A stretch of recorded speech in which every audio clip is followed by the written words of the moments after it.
but also profoundly relevant to the challenges we face in the world today. I would like to express our heartfelt gratitude to everyone for gracing this special occasion with your esteemed presence. My name is Simon Kalyan, and I am delighted to be your anchor for today.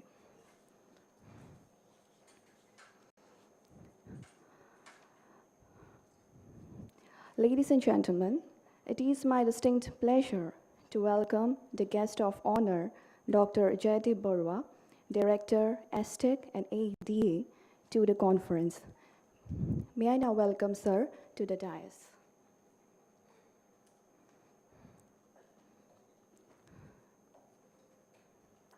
Thank you, sir.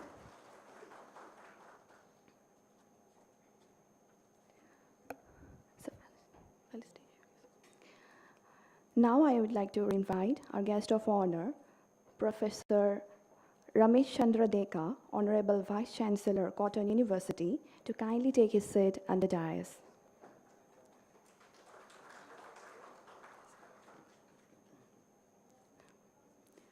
Thank you, sir.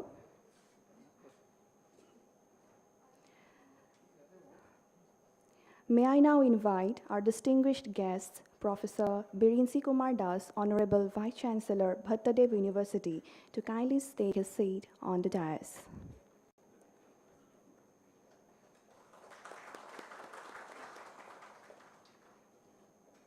Thank you, sir.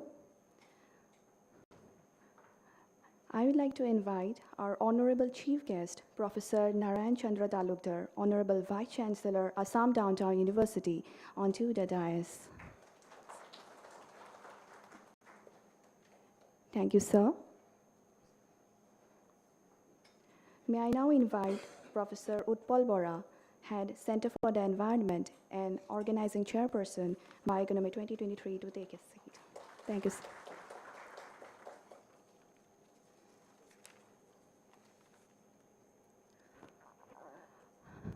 May I now invite Ms. Pinky Narjari to kindly felicitate our guest of honor, Dr. Jaydeep Barua sir.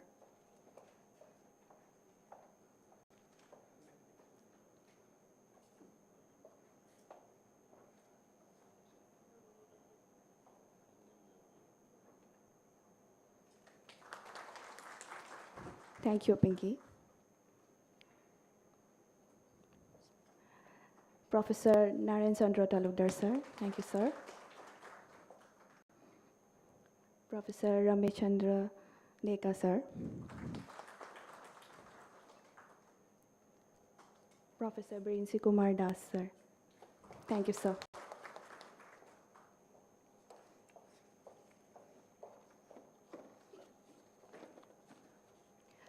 We are now going to have our customary lamp lighting ceremony, offering prayers to the Almighty for seeking His blessings and to make this conference a successful one.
Thank you, sirs.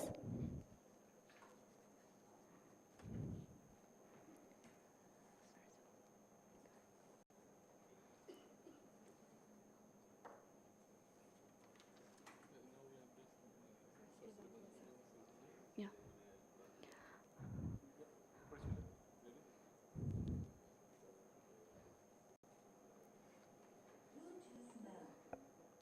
Let us now invoke the blessings of Ma Saraswati with a Saraswati Bandana, which will be presented before you by Dr. Parishmita Sharma and Ms. Mayukshi Devi.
Good morning, everyone. We are going to perform a Saraswati Bandana based on Raga Malkosa of Hindustani classical music. Thank you.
Thank you.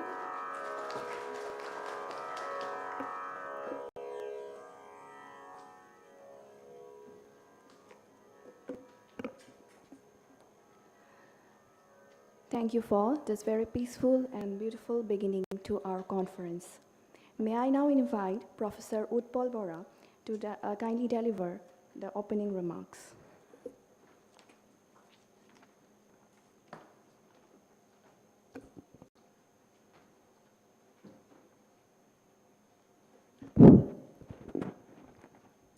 Thank you, Iman.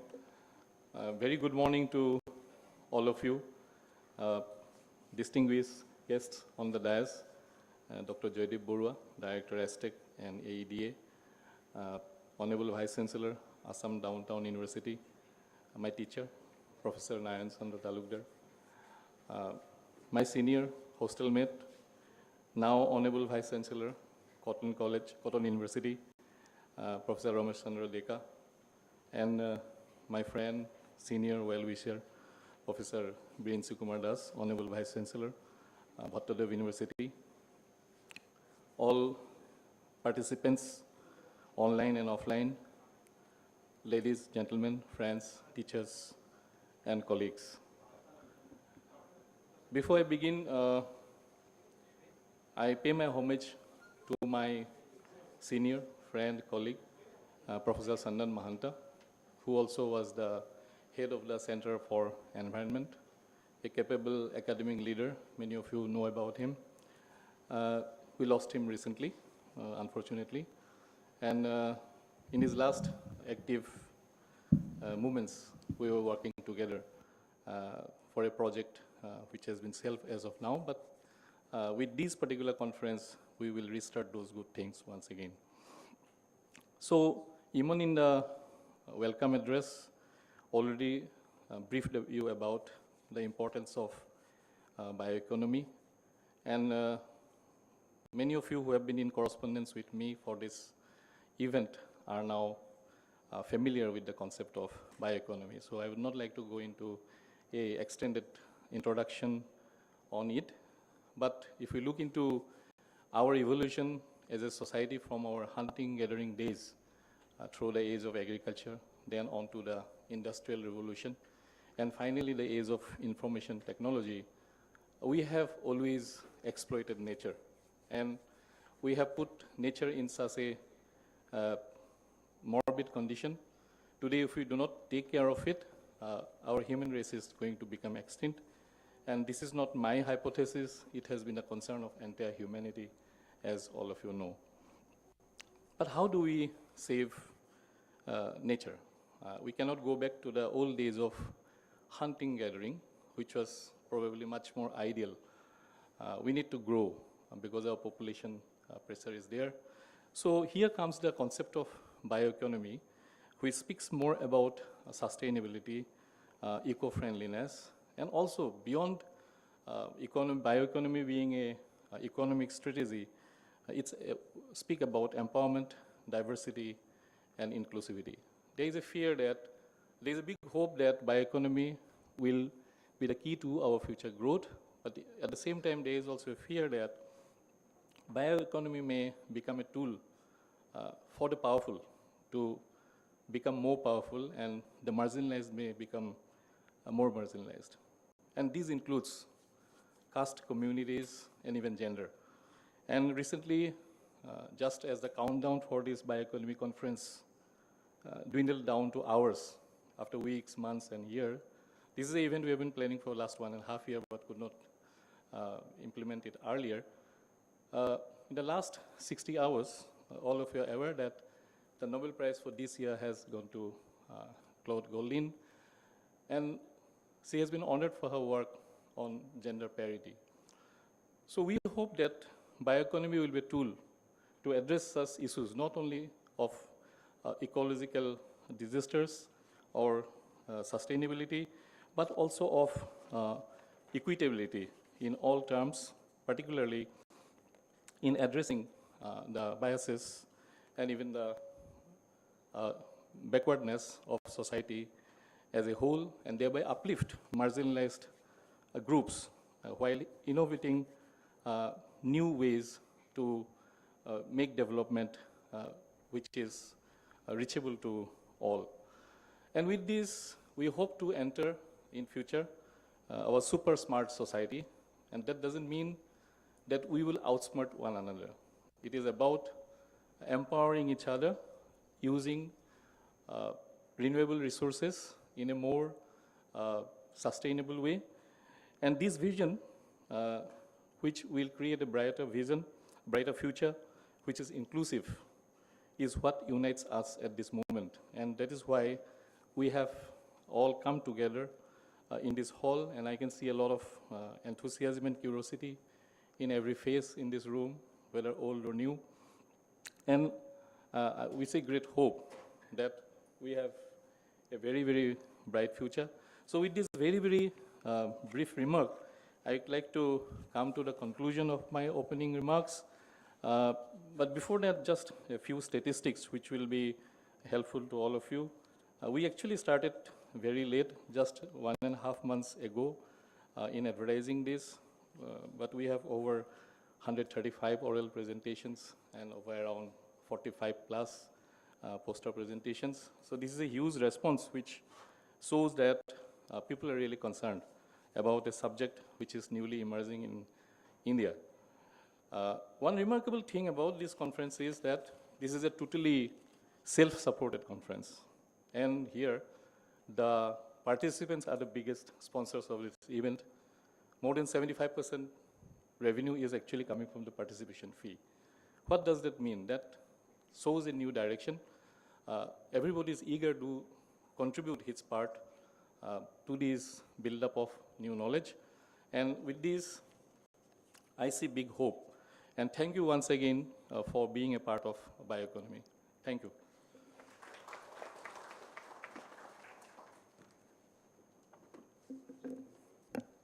Thank you, sir, for briefing us about the conference. May I now invite Dr. Jayati Barua, Honorable Guest of Honor, Director ESTEC, to express his views on this conference.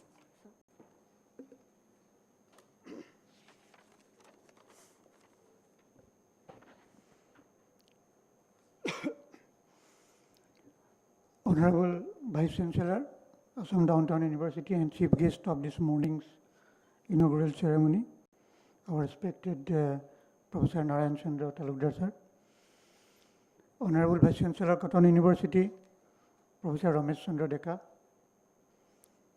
Honorable Vice Chancellor, Bhattadev University, and my teacher in Guwahati University, Professor Brinchi Das sir, Professor Utpal Bora,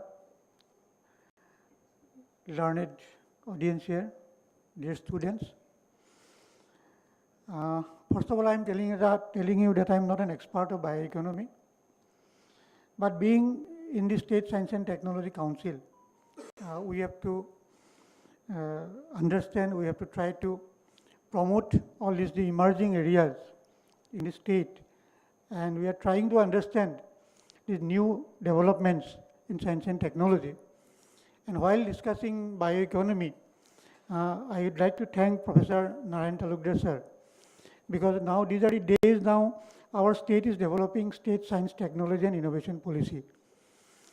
And I have started learning about something about bioeconomy from Talukdar sir, because he is one of the core group members in development of Assam science, technology and innovation policy.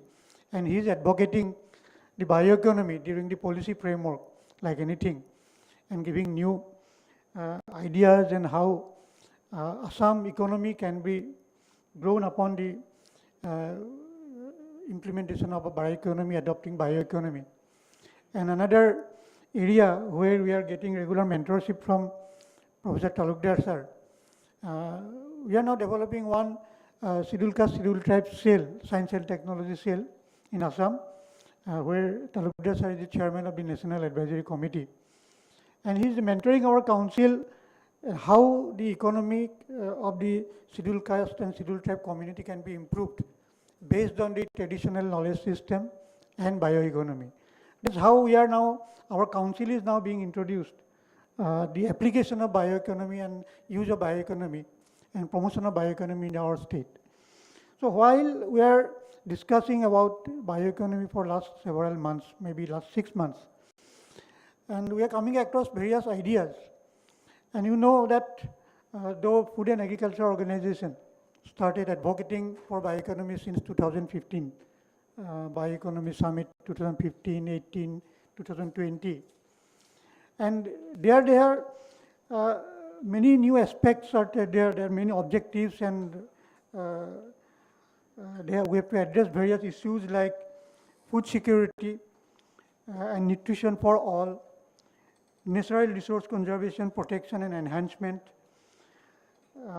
then economic, healthy competitiveness, inclusive economic growth, then resilience of rural and urban people equally, and sustainable consumption, good use of existing relevant knowledge, and sound technology, good and promoting good practices. Now, if we think about bioeconomy, though this terminology has came in around 1970s, but it is nothing like, it is not a terminology like it is coming from nothing.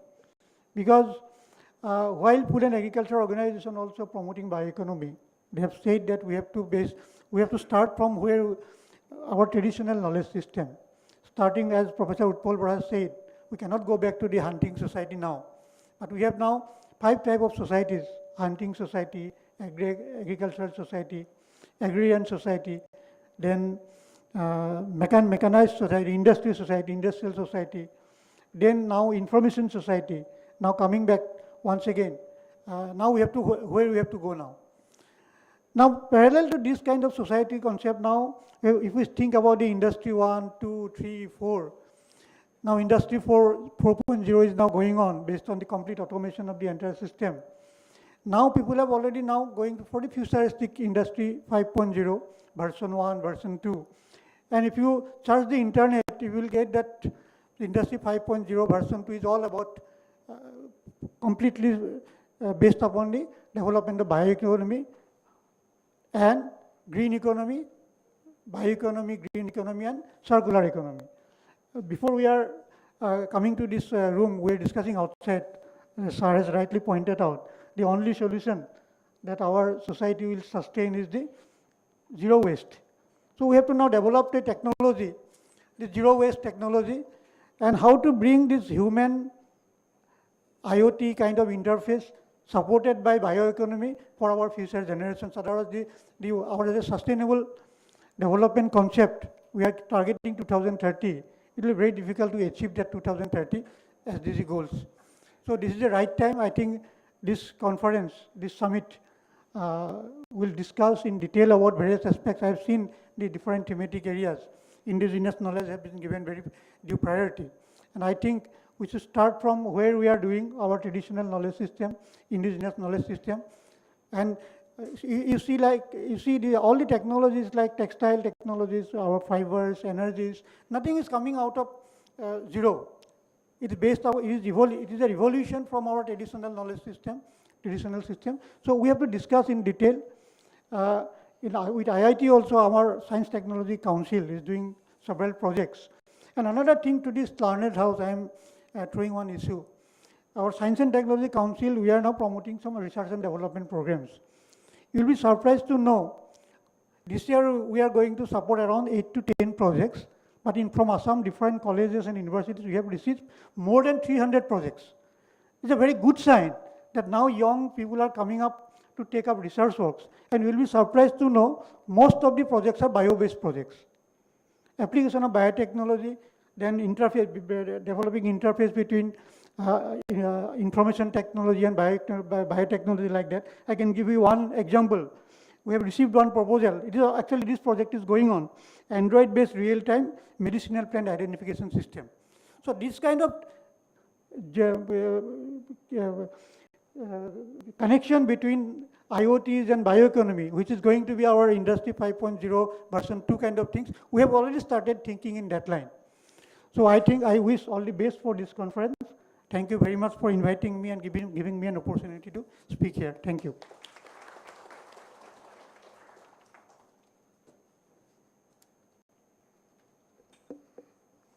Thank you, sir, for your speech.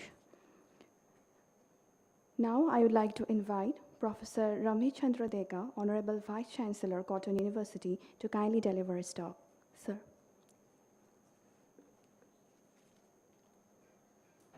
Namaskar. Good morning to everyone. Honorable Vice Chancellor of Assam Downtown University and former Director of IASSST, Professor N.C. Talukdar sir.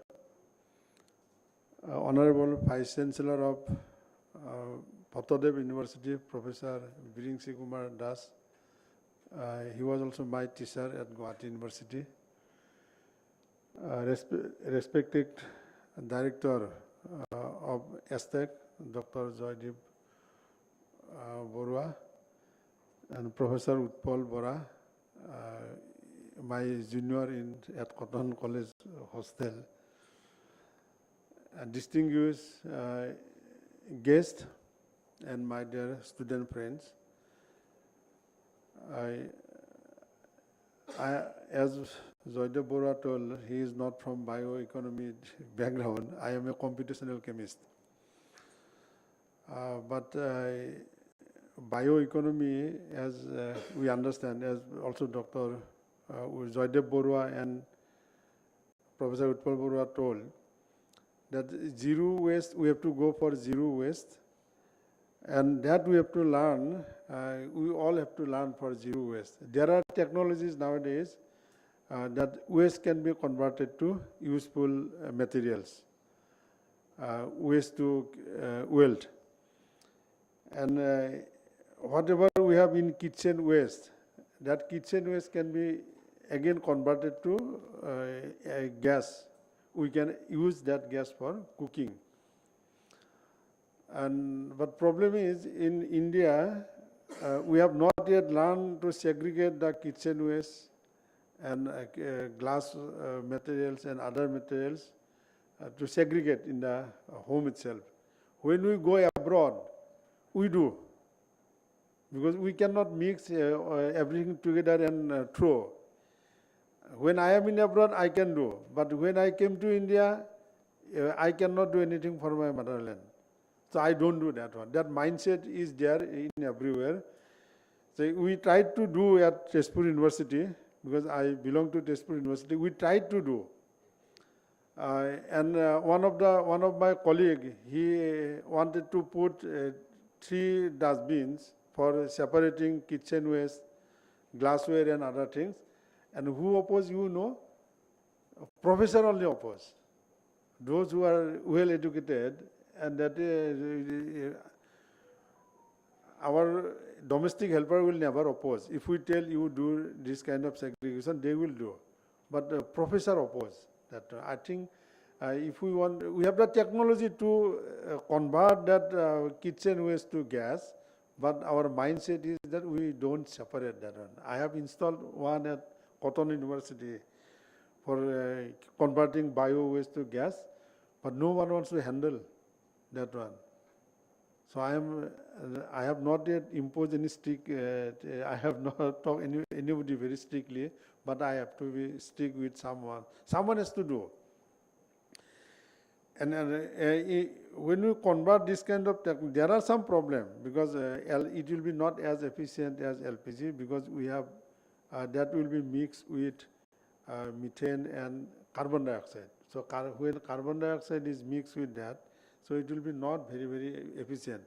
And that comes through this kind of seminar, where we need to have discussion, and we need also scientific studies on that, how to separate methane and carbon dioxide, because volume of methane and carbon dioxide very close to each other.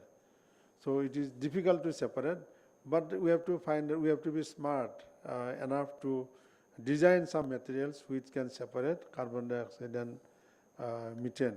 So there are, this is one waste, but even other plant materials, so lignocellulose, whatever cellulose materials we have, those can be converted to useful chemicals. Nowadays technologies are there. And we also have to minimize that waste. And for that, we have to design new catalysts or catalytic materials. I think as we all realize that bioeconomy or biotechnology will be the future for sustainable development. So this will give us, so if we go with this bioeconomy, it will be a harmonious coexistence of human being with nature. So when we go for definition of science, it is telling understanding nature is called science. So although we have landed, we are trying to land in moon, so that is fine. So that is not very difficult nowadays. But understanding nature in the minute details is still challenging. We need lot of research, lot of studies are required. So I thank Professor Utpal Bora for inviting me to this seminar and also giving me this opportunity to speak with you. Thank you very much. Thank you.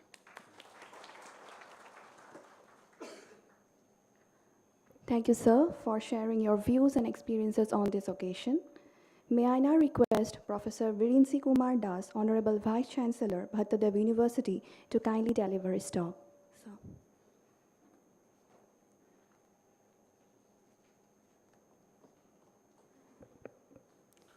Good morning and namaskar to you all. Professor N.C. Talukdar, the Director of, the Vice Chancellor of Assam Downtown University, former Director of IASST and also IBSD in Paul. Dr. Joydeep Burua, Director of STEC.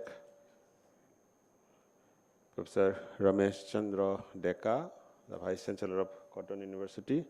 And the organizer, Professor Utpal Bora of IIT Guwahati, and all the participants and invited guests of this Bioeconomy 2023 conference. I'm thankful to Professor Bora for inviting me here.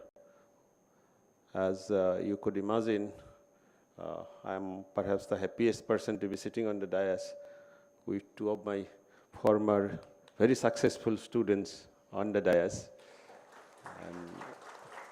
and sharing it with a distinguished biotechnologist, Professor Talukdar.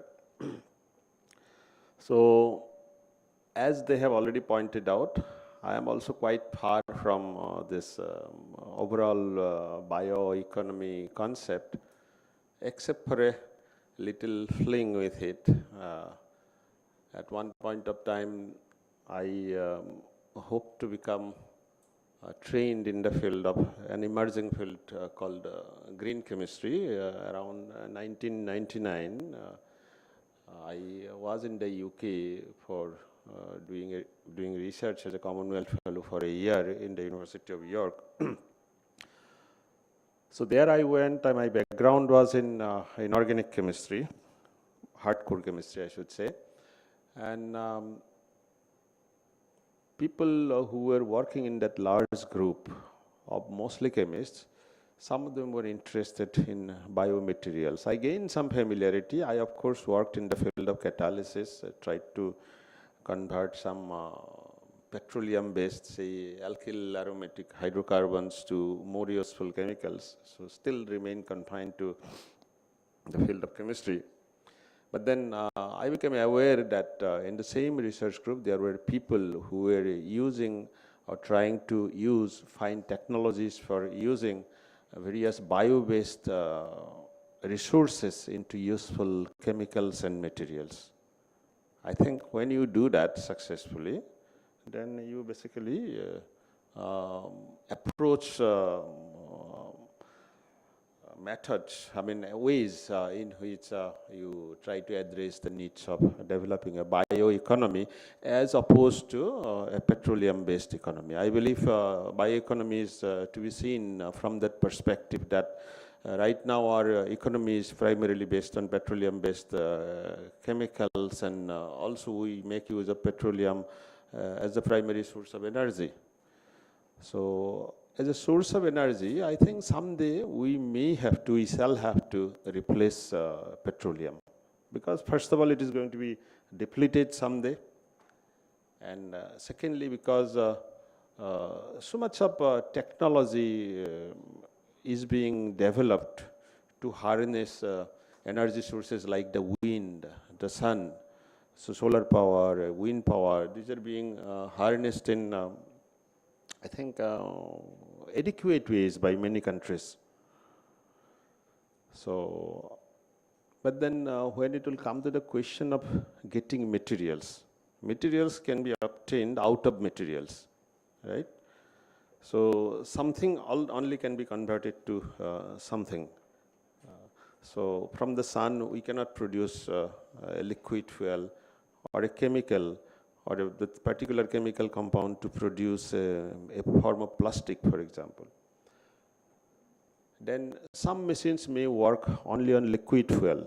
Liquid fuel also, I think, very easily we cannot get from, I think not very easily, it is impossible to get it from wind energy and solar energy. For these, for our to meet our chemical needs, material needs, to some extent energy needs, we must make use of basically biomass. When you do that, biomass is a renewable form of energy or source of chemicals. So when you do that, so basically you will be developing ways to become like users of bioeconomy. I think more formally people will be there who will develop that as a subject. But then what I can say, this approach to make the use of bio-based or biomass in large scale, I think the approach by necessity must be interdisciplinary. In IIT Guwahati, I can see that this is an approach, or this conference itself is being organized by the Center for Energy, which I believe is an interdisciplinary center. So there are people drawn from various departments of the institute. This institute is an institute of technology. It is capable of developing technologies, right technologies. So I'm sure we can also have a bright future in terms of making effective use of biomass for meeting our various needs. Right kind of technologies will be developed. I am aware that, say, in addition to, say, food grains like corn and rice and wheat to produce ethanol, which is a fuel, I think that is being mixed even in India now to a certain degree. People have been also making efforts to make use of trees directly. I am aware about the use of poplar trees from which people will isolate cellulose. Cellulose will be converted enzymatically through enzymatic catalysis to ethanol finally, sugar then ethanol. Those actually are kind of expensive methods. There may be easier methods. I lost touch with it in the last, say, how many years? About 10 years. But then they make use of what are known as certain enzyme cocktails, quite expensive, and I think these are kind of not very stable substances also, these enzymes. So there is another technology of making use of cellulose, because plants can grow to produce large quantities of cellulose. So plants, instead of isolating cellulose from out of a tree, if you can use the whole plant biomass to produce something, I think that will be even better. For that, there is one method chemical engineers practice that, which is the pyrolytic method, that can give you liquids also, bio-oils. So not very useful for direct use as a fuel. Not very useful because it is highly acidic. It will also contain some water. Technologies need to be developed. Then it also releases a lot of gaseous substances. Those gaseous substances also can be collected and converted to more useful chemicals. For those, again, high-end technologies need to be developed. Various catalytic methods need to be developed, because chemicals which are produced during this pyrolysis may have to be transformed into smaller molecules, more useful chemicals. Right? So chemists also stand to make contributions to the field. Then I know that biotechnology is the primary, biotechnologies are the primary contributors to this field. So in this way, chemical engineers, I said even chemical engineering also is relevant. If such an interdisciplinary approach is adopted, and this is the right place for doing that, then I'm sure our state particularly stands to gain because plants grow so fast in our region. They grow really very fast. There are grasses which can be used, made use of. I knew about one type of grass called miscanthus. But this morning while traveling from Guwahati, Jalukbari to here, I just opened miscanthus means elephant grass. I think that is the elephant grass that we know of. It grows in Kaziranga. So there are other plants. I know of one plant. I belong to a village which is about 25 kilometers from here. One plant, Barikha dinot potharot hoy. This sentence I am saying in Assamese. আমি ধনসা বুলি কওঁ, দমসা বুলি কওঁ. It grows in Bangladesh also.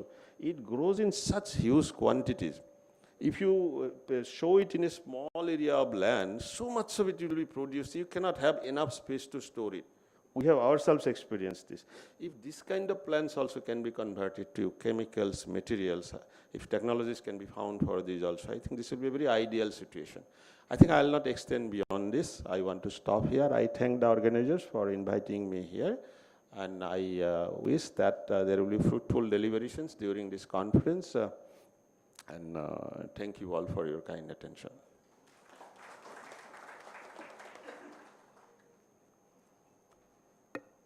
Thank you, sir, for a very encouraging and thought-provoking talk.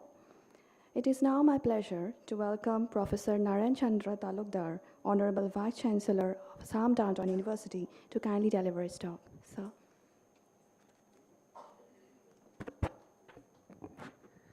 Namaskar and good morning to you all.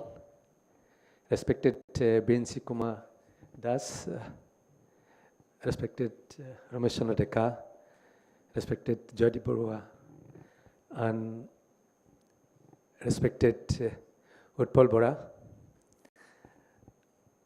very distinguished scientists, participants, and also enthusiastic and spirited research scholars and students.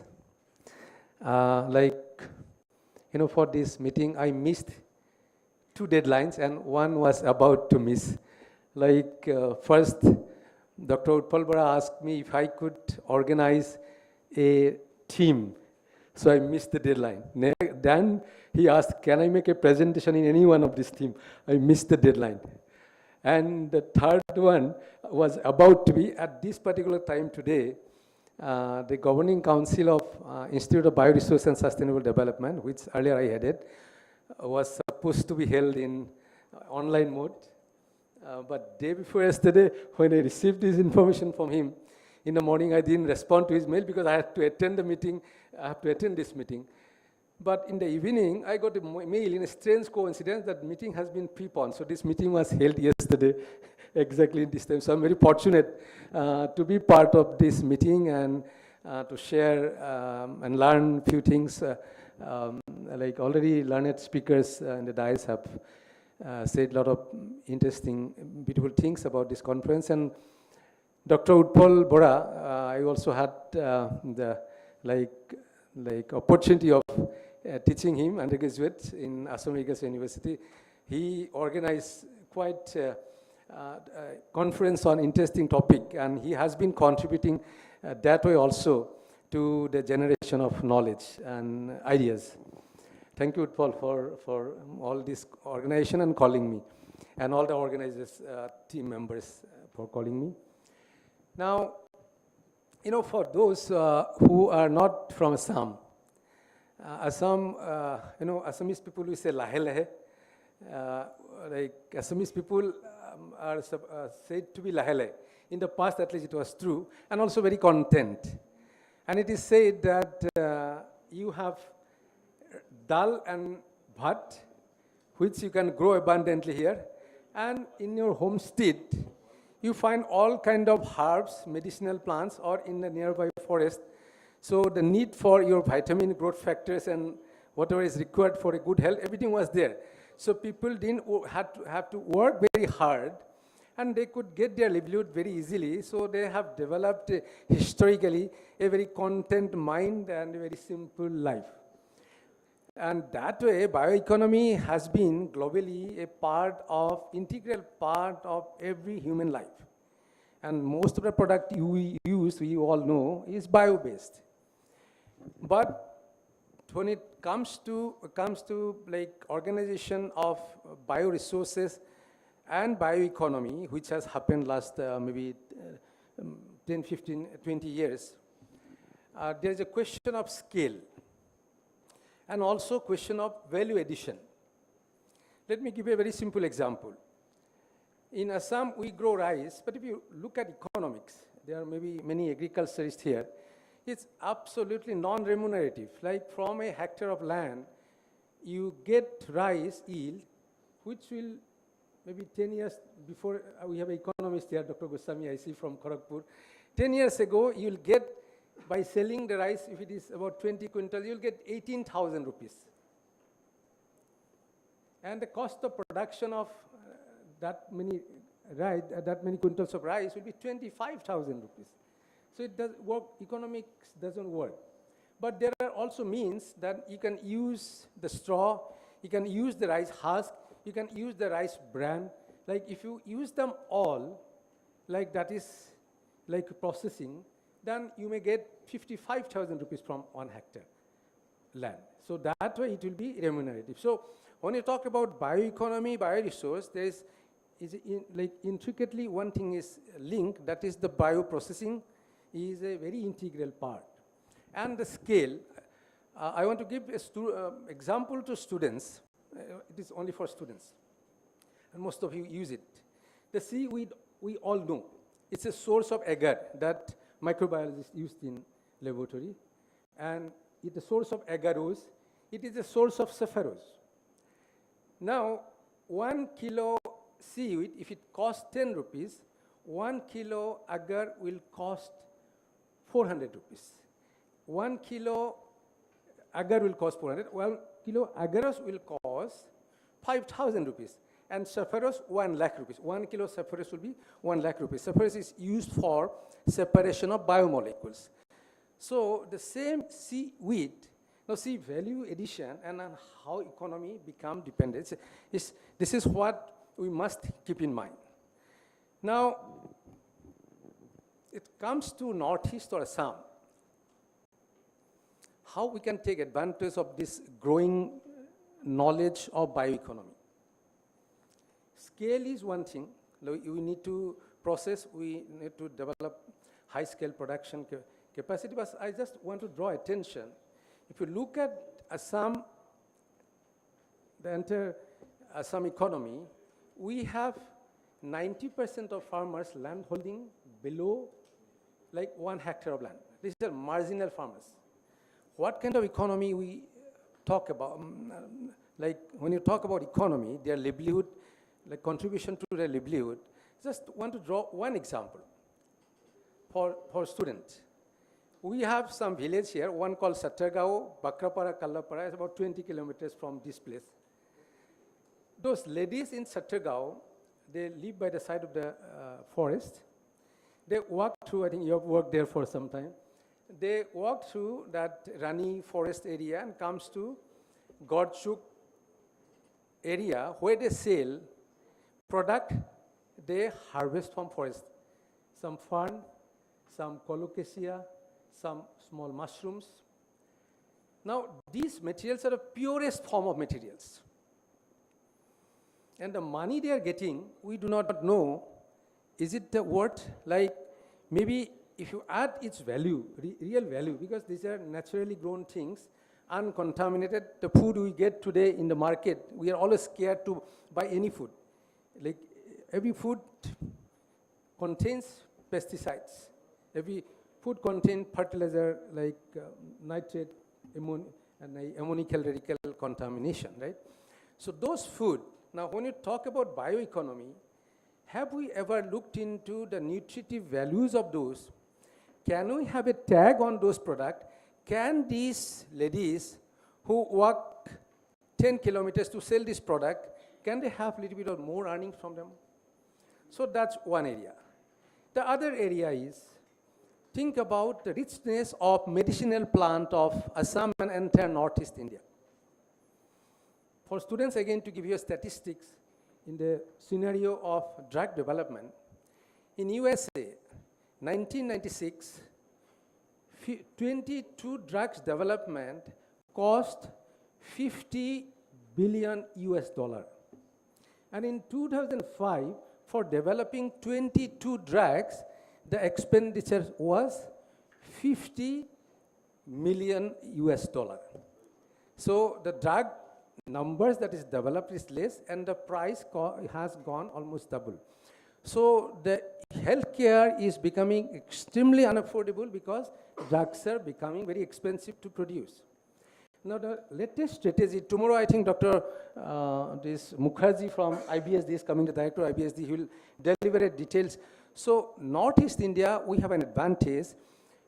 Like the parallel growth is that people now are not interested in single molecule based drug, because single molecule based drug has a lot of side effects. So what you are talking about refined herbals without any contamination, right? We are talking about phytopharmaceutical, which I think Dr. Mukherjee will deliver it. So this region has tremendous advantage of exploring the rich medicinal bioresource for like making it a part of rich bioeconomy for this region. So this opportunity is tremendous. We have huge knowledge-based, traditional knowledge-based, I think Dr. Borua said.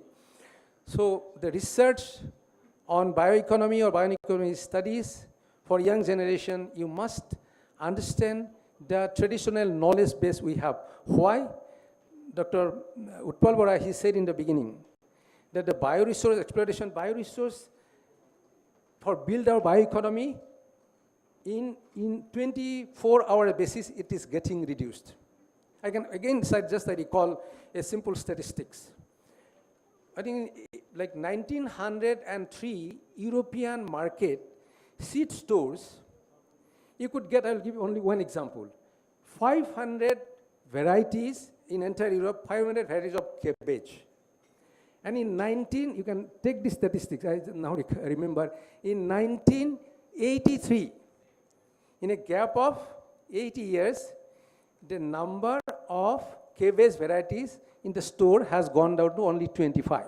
So that's a very well-studied example, but if you look at those who come from rural areas of Assam, just try to recall, if you're 50 years old, how many varieties of rice you saw, how many varieties of rice I saw in my village. And today I go, there may be 2 or 3 rice varieties, but I can name you instantly right at this moment, there will be 20 varieties I can just name you right now. There has not been systematic study how we are losing bioresource from our motherland, I should say. So these are important researchable issues. I said enthusiastic and spirited research scholars and students, you must look into this. Like bioeconomy cannot be built unless we keep the bioresource or we reduce the increasing rate of reduction of bioresource from this region. That's the equally important venture we must engage into in the future. And what else I say, like I don't want to take much time. I think your session is already getting late.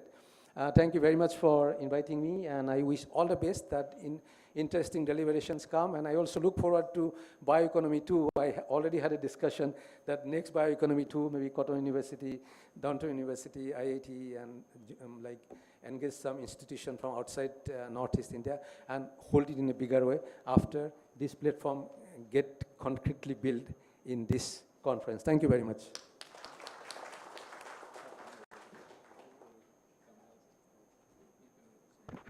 Thank you, sir, for a very interesting talk, and I'm sure we are all going to walk towards the future, embracing bioeconomy.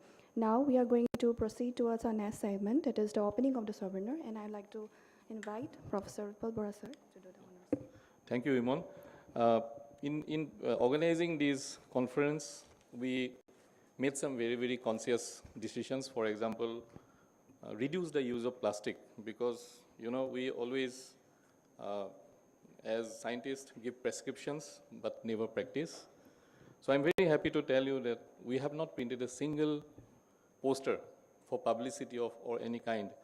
Maybe many of you had difficulty finding this place, but we thought, let them explore and, you know, enjoy the wildness of IIT Guwahati, and let us save nature. Secondly, we also decided not to have physical posters, because I have seen Nowadays, posters are all printed in plastic. Maybe our local business is affected due to this decision, but since we are telling about super smart society, we need to be super smart. So we have decided to go for electronic posters only, and those who are presenting posters are already informed about this decision. Third decision was not to go for a physical souvenir, because that souvenir will end up in some shop. Somebody will wrap some fried pakoras. So we thought, let us keep it electronic and let it be distributed the world around. Of course, next time we will try to reduce more such items. And for bioeconomy, except for moving the official papers inside IIT, till now we have not corresponded with any of you with a single letter or physical paper. All communication has been either through WhatsApp or electronics. So since we are into the technology age, we are trying to take maximum out of it. And also this is now in a hybrid mode. So people who want to still be a part of this conference but cannot come, but still want to join. And that also helps by reducing the carbon footprint, because each time we fly, we add to our own carbon footprint. You all know about this. So I think in future, when we tell about bioeconomy, it is also about very, very individual practices. How do we cut down on the load we give? Without taking much more time, I now invite Dr. Narayan Talukdar sir to inaugurate today's electronic souvenir. But for photography's sake, we have some cover pages. We will take those for the photography occasion. So, and just I would like to tell, whatever images has been generated, you will see some of those now, has been images using AI, but they look very, very real, trying to represent the various facets of bioeconomy. Thank you. Which one? This one. Yeah. So I'm very happy to open this electronic version. There is no hard copy version of the souvenir of this bioeconomy first. Oh, let's advance a little bit. Yeah. Done? Okay. Yes.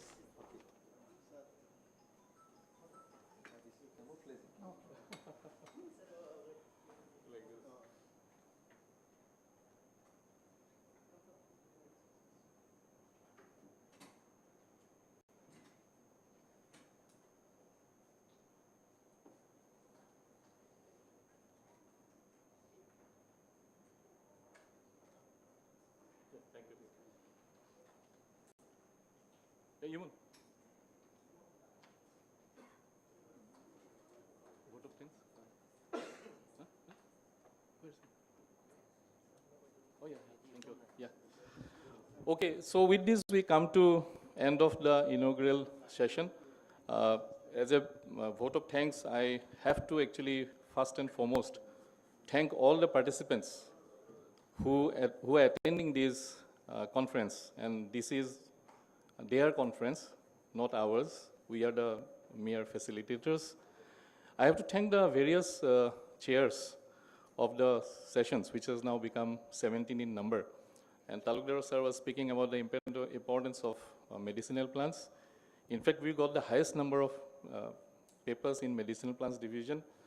And then we have to really split that into 3 sessions, 1, 2, and 3. 2 are today, and 1 will be tomorrow. I also thank our distinguished guest, Dr. Joydeep Barua, Talukdar sir, then Professor Ramesh Deka, Professor Birinsu Kumar Das, for gracing this inaugural session. And I thank the technical team who has helped us in making this session go live. They are mostly our own students from IIT Guwahati, Center for Environment, as well as we have a team from the Department of Mass Communication, Assam Don Bosco University. Then I thank the staff of Center for the Environment, as well as other support staff from the conference center.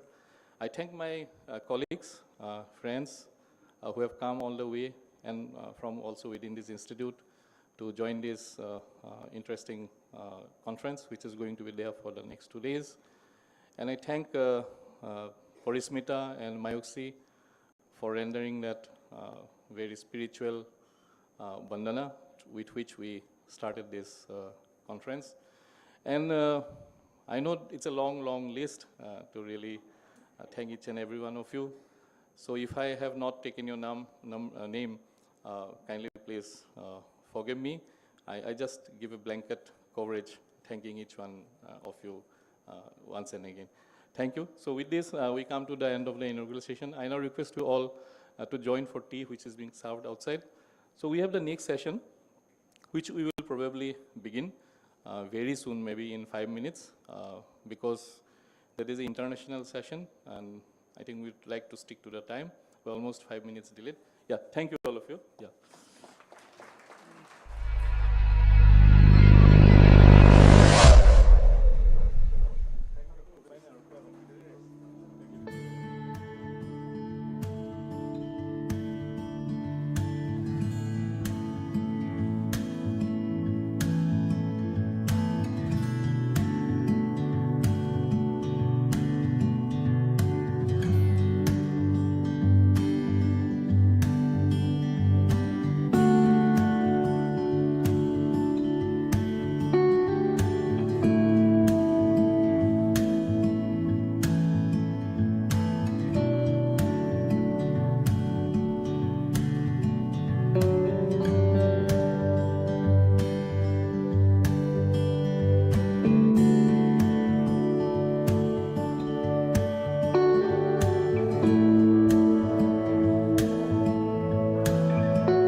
once more request all the participants to be in the respective halls. So in this hall, we are having the Global Bioeconomy Network meeting. And the other hall, we have the bus livelihood meeting. So I request the media team to check the connectivities. WebEx ready? Okay.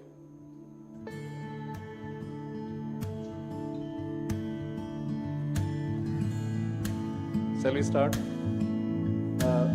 Just check if Professor Nakagawa and Professor Ibihara is online. Where is Ronak? Ronak is outside.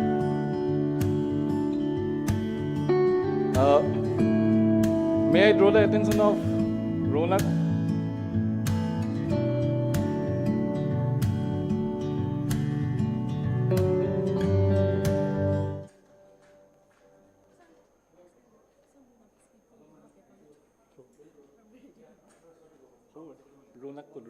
Ronak Bilalordu, coordinator of this session.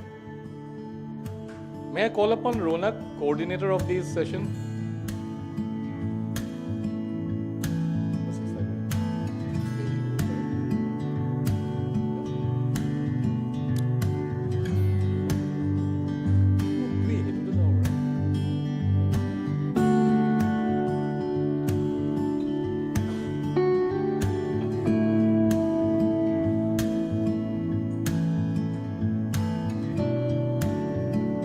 Okay, very good morning to all of you. So may I have the connection with Professor Ibihara and Professor Nakagawa? Yeah, good morning, Professor Ibihara, and good morning, Professor Nakagawa. Can you hear me? Yeah. Yeah, thank you for accepting our invitation.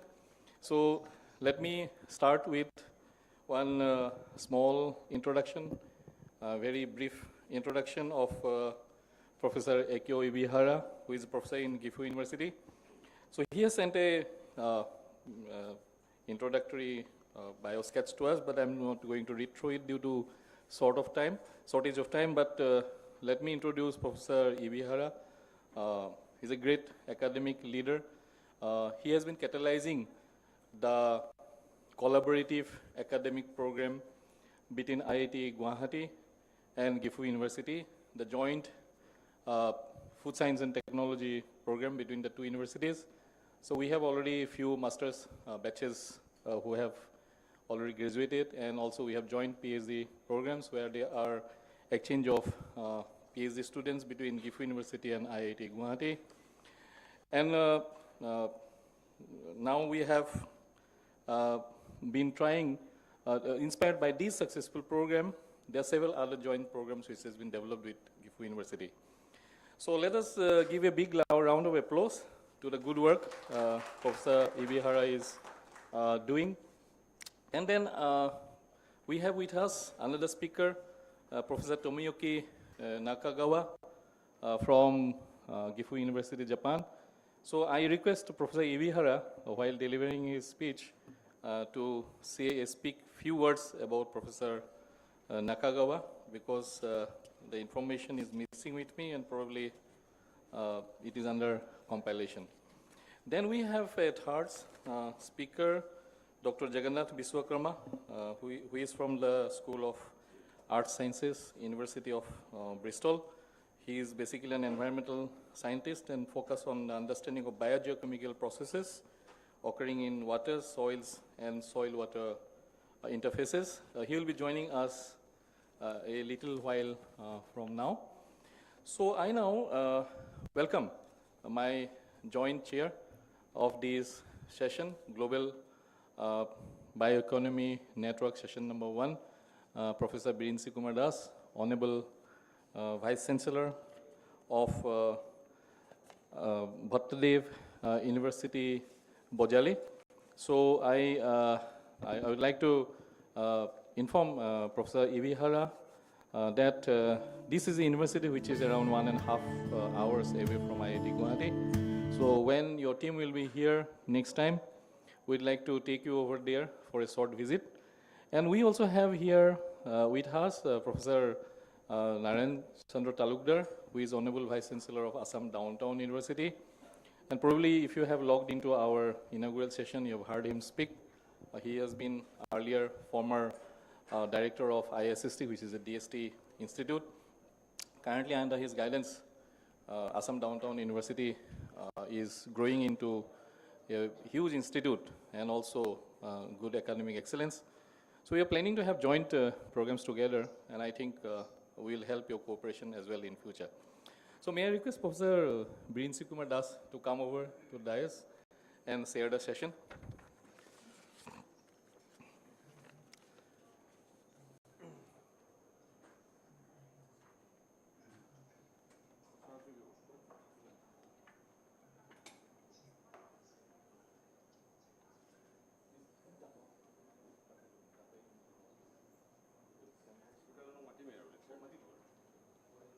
This mic is not on.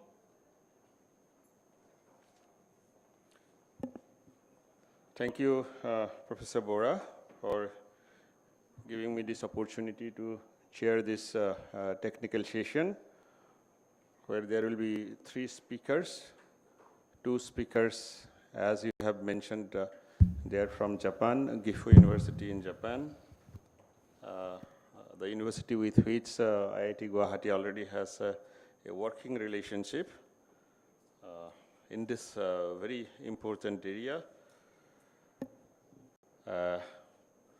I now take the privilege of inviting the first speaker, Professor Tomoyuki Nakagawa, who will be speaking on the topic, the potential and capability of the methyllotrophic yeast Ogachia methanolica in methanol bioeconomy. So Professor Nakagawa, please deliver your talk. So this will be, as is listed, a 20-minute talk. Okay, thank you so much for introducing me and so inviting me to Bioeconomy 2023. So my name is Tomoyuki Nakagawa at University of Japan. Okay, today I want to talk about the potential and the capability of the methyllotrophic yeast or methanolica, so methanol bioeconomy.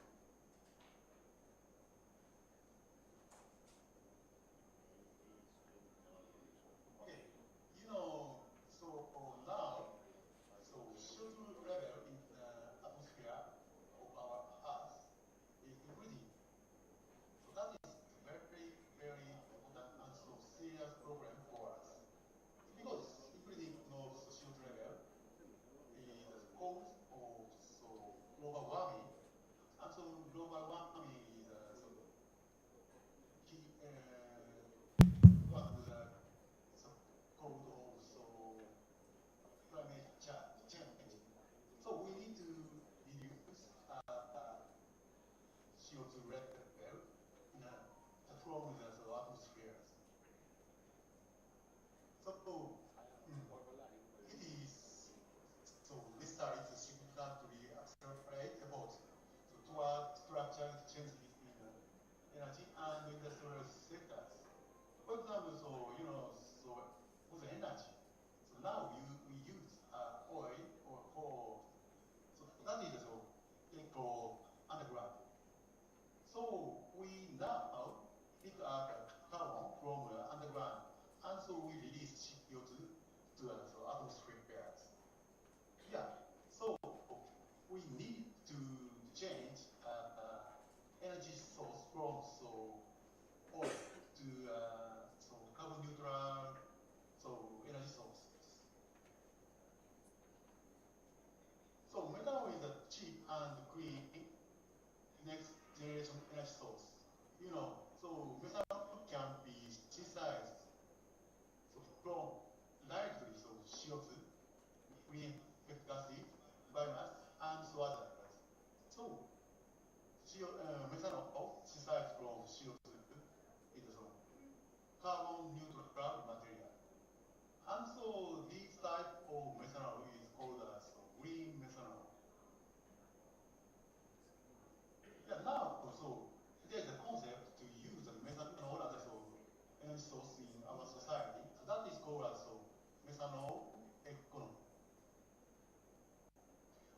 so we now produce several kinds of compounds, useful compounds, using microorganisms and cell function. So that is called as fermentation system. Those fermentation system, we use sugar for their carbon sources. So sugar, so this type of sugar is derived from corn, cane, wheat, and so on. Yeah, so this type of sugar is, of course, carbon neutral materials, but so that is derived from food. So fermentation materials compete with our food. That is very important point, and so that is that point. So we need to change fermentation carbon source from food to another carbon neutral materials. We think methanol is one candidate of the fermentation carbon source. We think that type of fermentation system is methanol bioeconomy. So methanol bioeconomy, we need to use cell functions of the microorganisms which can utilize methanol as a sole carbon source. So that type of microorganism is called as methyl top. Now we focus methyl-topic yeast. So especially we Ogatara methanolica, our target. So we use Ogatara methanolica. We now try to show several kind of research, for example, basic research and applied researches. And so using green methanol, we want to produce a useful substance. So green methanol is produced from CO2.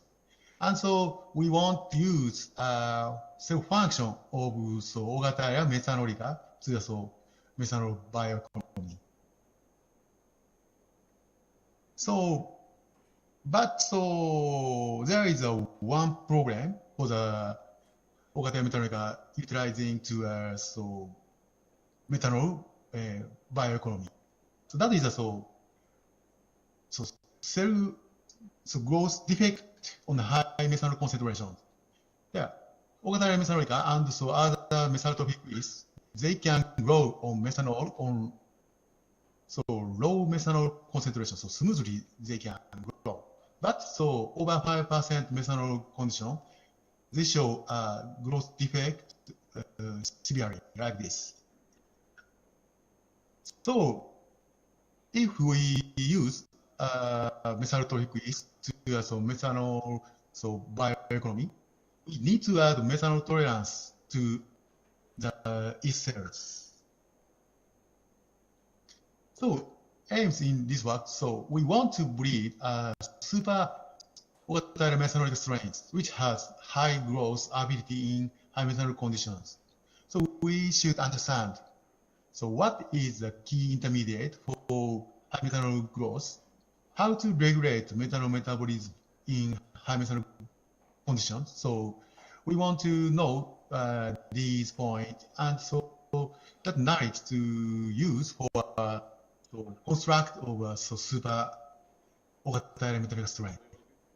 Yeah, that strain maybe will be applied to methanol bioeconomy.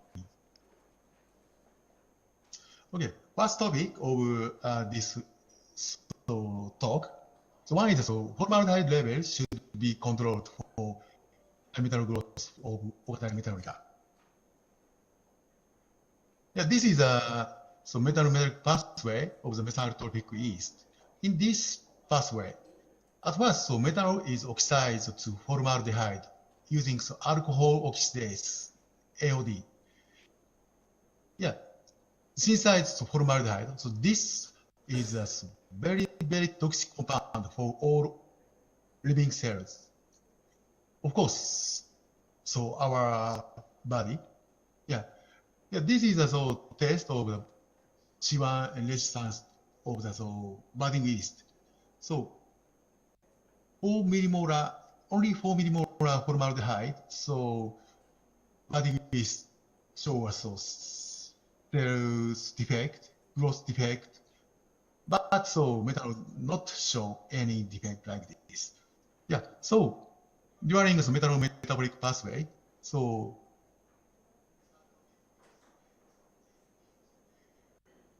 quantity of the formaldehyde in the cell. Yeah, this is a growth curve of the metabolic and so formaldehyde level in the media. Yeah, low methanol concentration, they can regulate formaldehyde level like this. So, and so after accumulate the formaldehyde to 0.3 millimolar, so they use that formaldehyde and they start a growth, yeah, like this. But so high methanol concentration condition, so 大型メタノリがそうshow up so severe growth defect, and so they cannot regulate formaldehyde level like this. So for the methyl yeast, so formaldehyde level should be controlled for high methanol growth. And so in the case, formaldehyde is produced by alcohol oxidase catalysis. So we focused on alcohol oxidase, and so we observe diversity of the AOD of the several kinds of methyl yeast strains.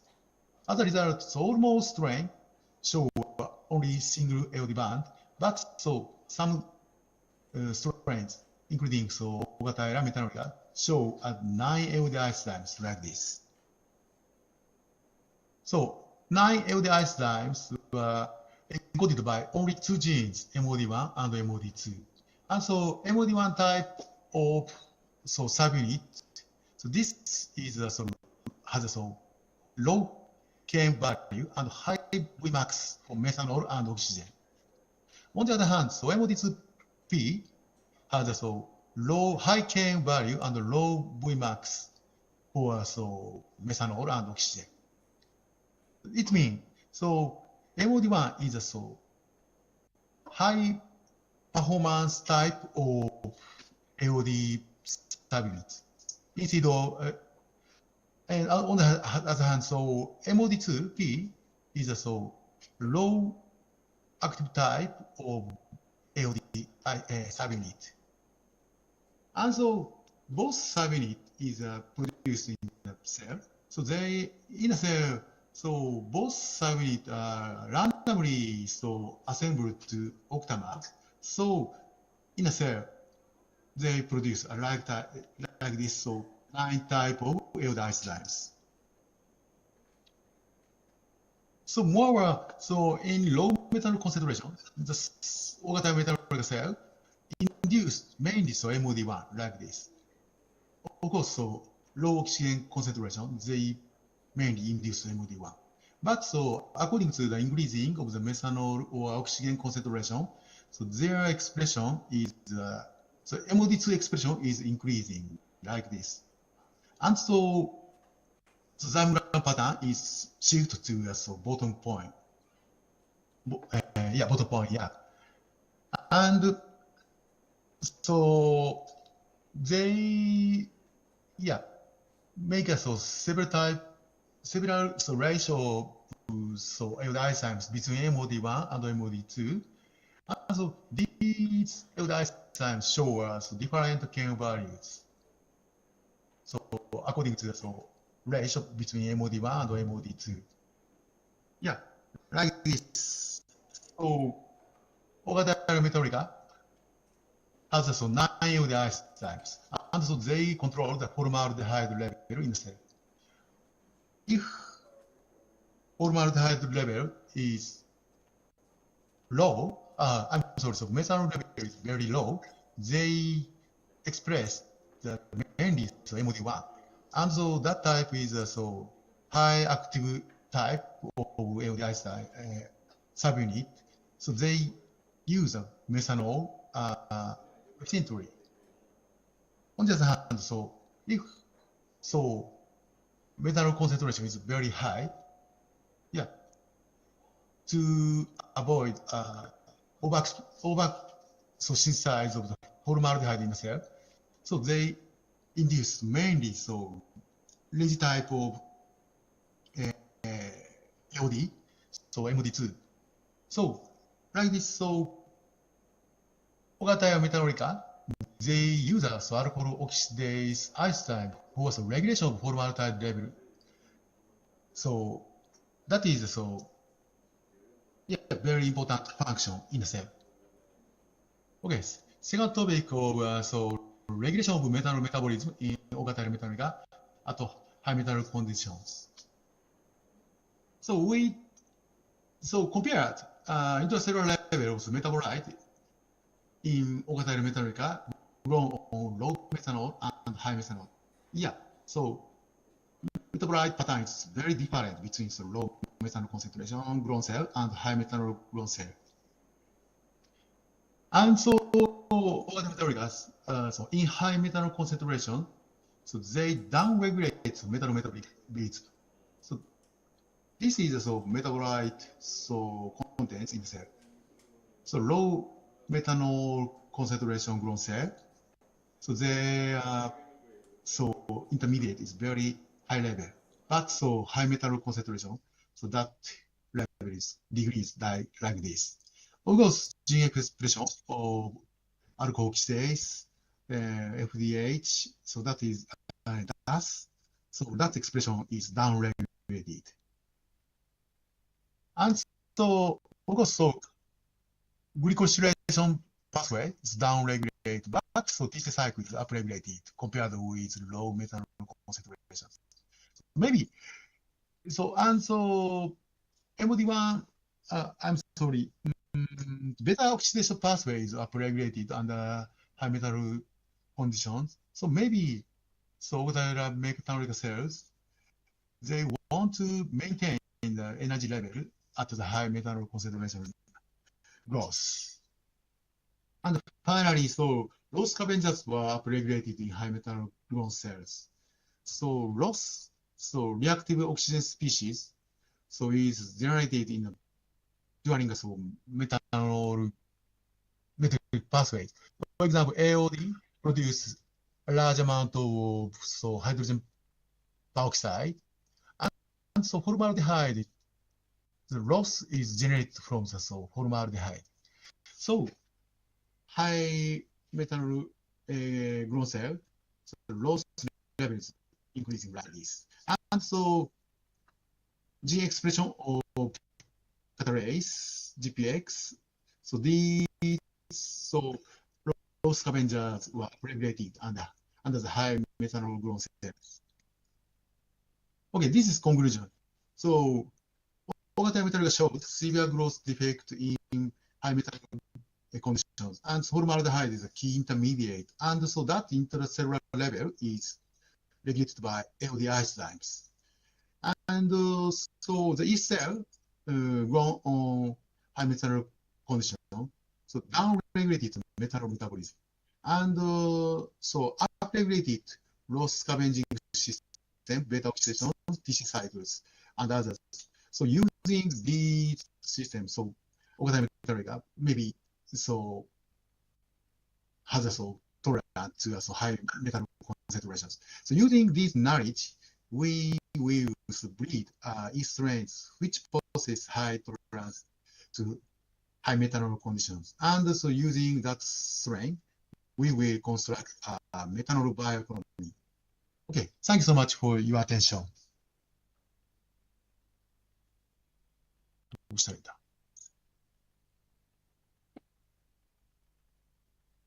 どうしたらいいんですか So thank you, Professor Nakagawa. This lecture is open for discussion. So as he was trying to describe, I was trying to understand. So these are pieces of work that they are trying, through which they are trying to produce methanol in large volume from biomass, so that this particular molecule can be converted to other molecules. So if you have some quick questions, I think Professor Nakagawa. Due to shortage of time, maybe we'll take maximum 2 questions and very short. First Professor Talukdar and then Professor Rambe. Thank you. So as Professor Bora says, we will limit to 2 questions. Professor Nakagawa, very interesting talk. Just I want to know the origin of the strain. What is the source of the strain? Hello? Your methanolica, what is the source of the strain? Originally wild type, like isolated from which source? This is so we get sorry, from so culture collection in Japan. Okay. And then the substrate that you have used, ethanol, then pectin. Now, can this pectin straight goes to your methanol, or you need help of some other organism or other process for pectin to break down to methanol?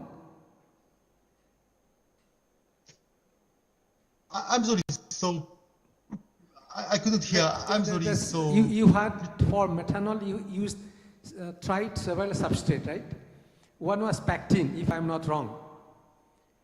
Pectin as a source, carbon source.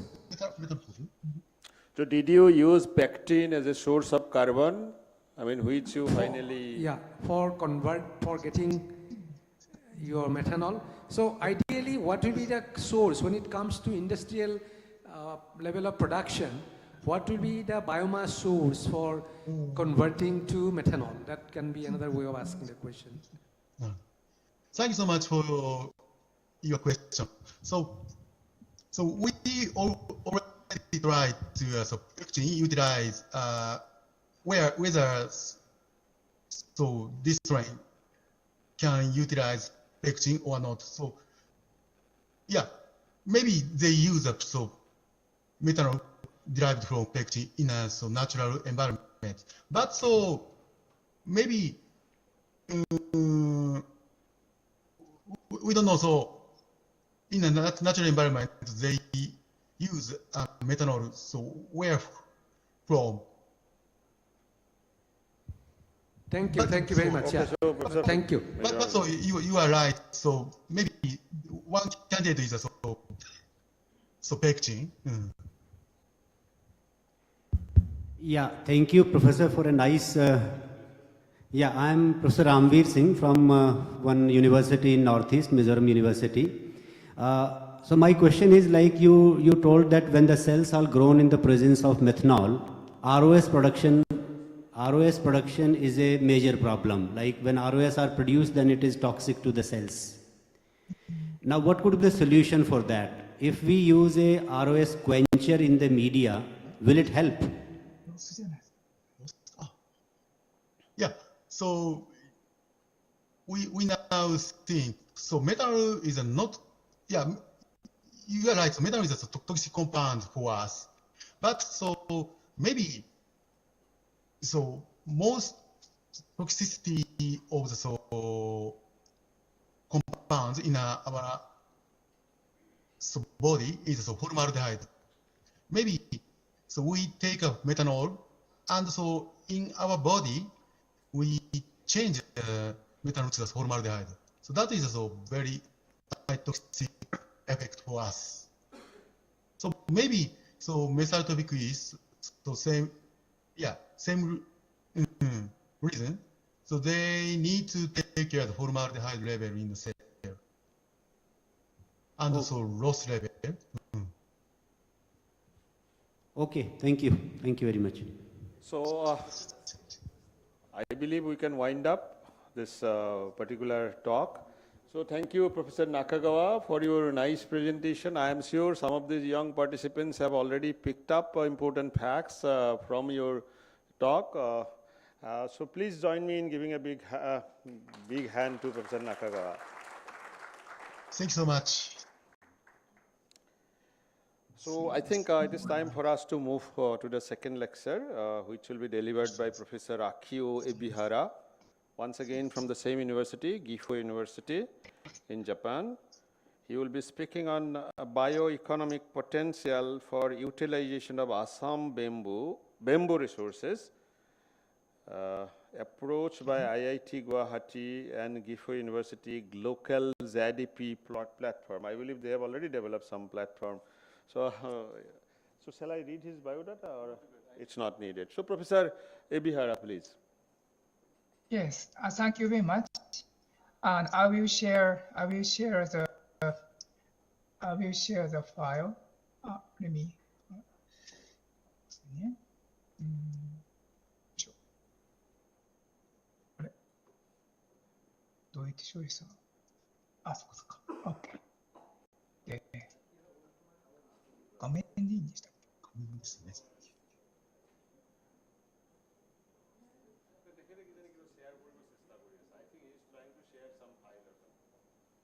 Hello, this is Akio. Is the file visible now?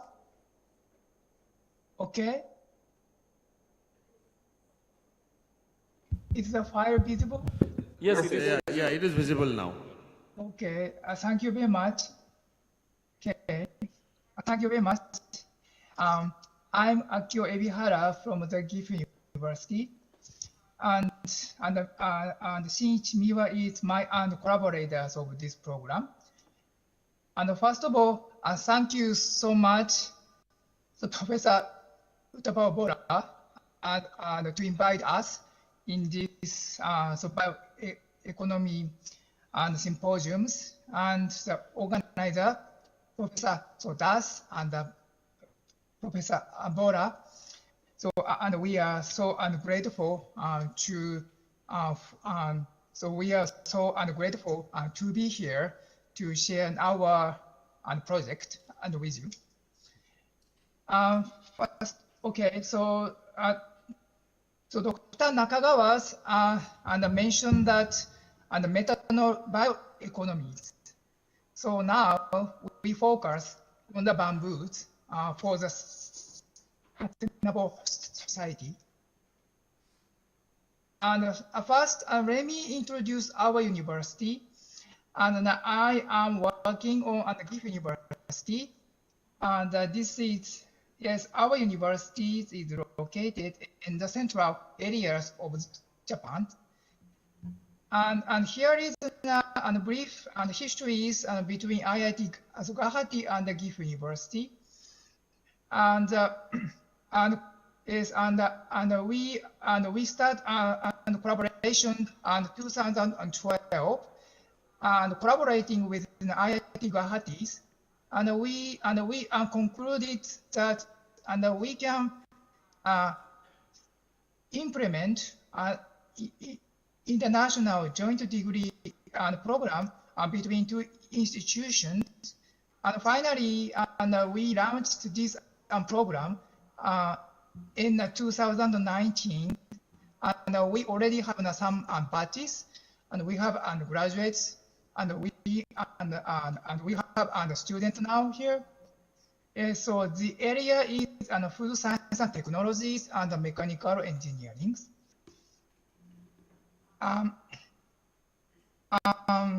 By establishing this educational program, and we also established one platforms in the academia, industry, organization, and banking. So now in Japan, about 100 company and organization agreed to form this platform, and we called IITG and GU and Gokao and JDB platforms.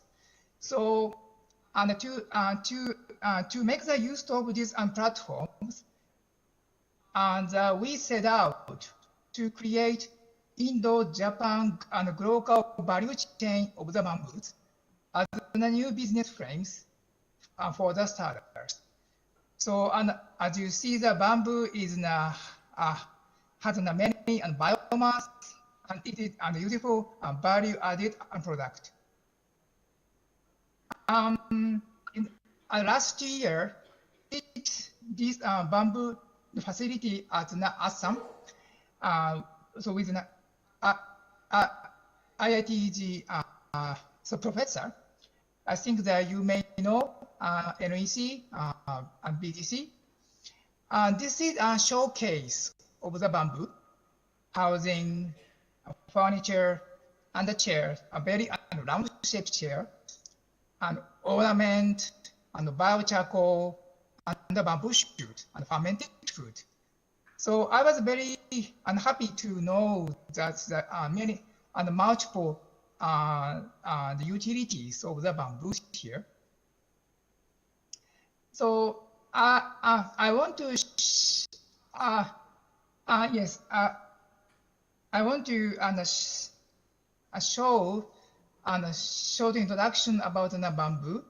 So bamboo has this and future rapid growth and good strength and stiffness and high carbon capture abilities.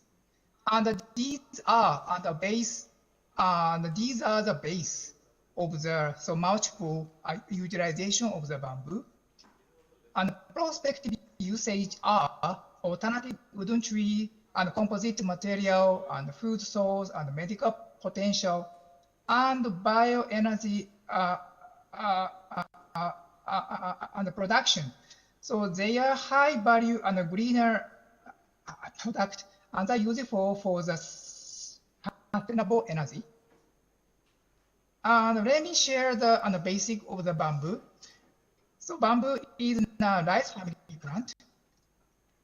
So, and this is pictures of the bamboo and the rice. So basically, the morphology of the bamboos is different from that of the wood. So, and we can see on the column, yes, and I share the two pictures about column and the stems of rice and the bamboo. So these are very similar. And morphology and the chemical and the component of the column cell walls are very similar between rice and the bamboo. And the next figure is so there are 1,400 species in the world, and they are classified into three groups. So one is bamboos in the temperate East Asia. The second one is bamboo in tropical area, and the third one is herbaceous bamboo. So in Japan, we have three major species. So in Japan, in the spring, and we often sometimes eat this one moso chiku bamboo and hachiku bamboo for the food. And this is the summary of the bamboo in the North India. So there are 90 species, and very interestingly, 41 species are endemic in the northeastern part of the India. So yes, so it means that very rich in diversities and huge resources in amount. So these two are one of the example as a giant bamboo. Yes, indeed, 30 meter in length. This is used for construction and weaving, and this is Indian and timber bamboo. It can be utilized on paper and pulp. I took this on the table from the literature written by the Indian author. So you can see, and there are many applications here, and the medical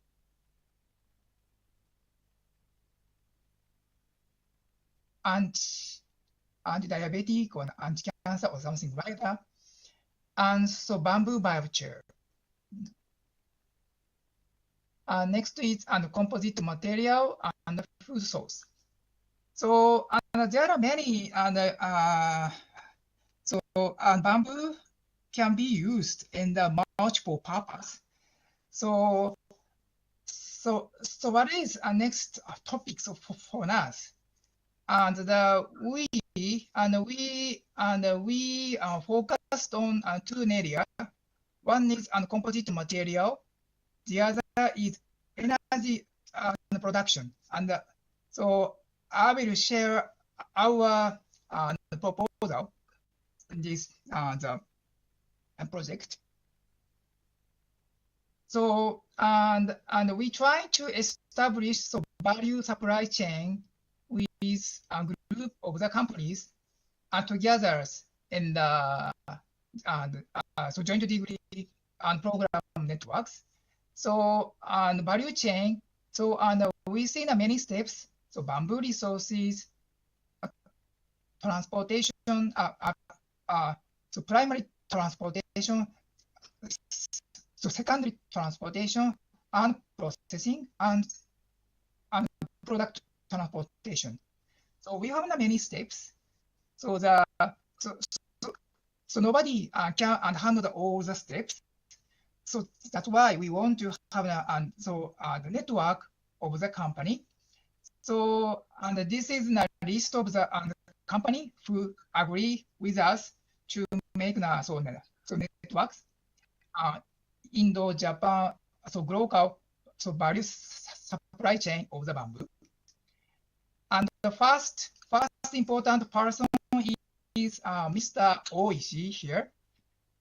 So he's an inventor of the bamboo processing. And as you can see, yes, and this is a machine. So Mr. Oishi machine is so splendid that we can make a fine powder and 5 to 150 micrometer in so one single steps under room temperatures, and intact bamboos so can be processed to make a small powder, fine powder. And we want to utilize this fine powder. So one idea is composite material. So this is pictures of one the franchise store in Japan. Actually, this is not our product. So these items is very is not so expensive, and this cup is made of the new material using bamboo fiber. It contains 20%.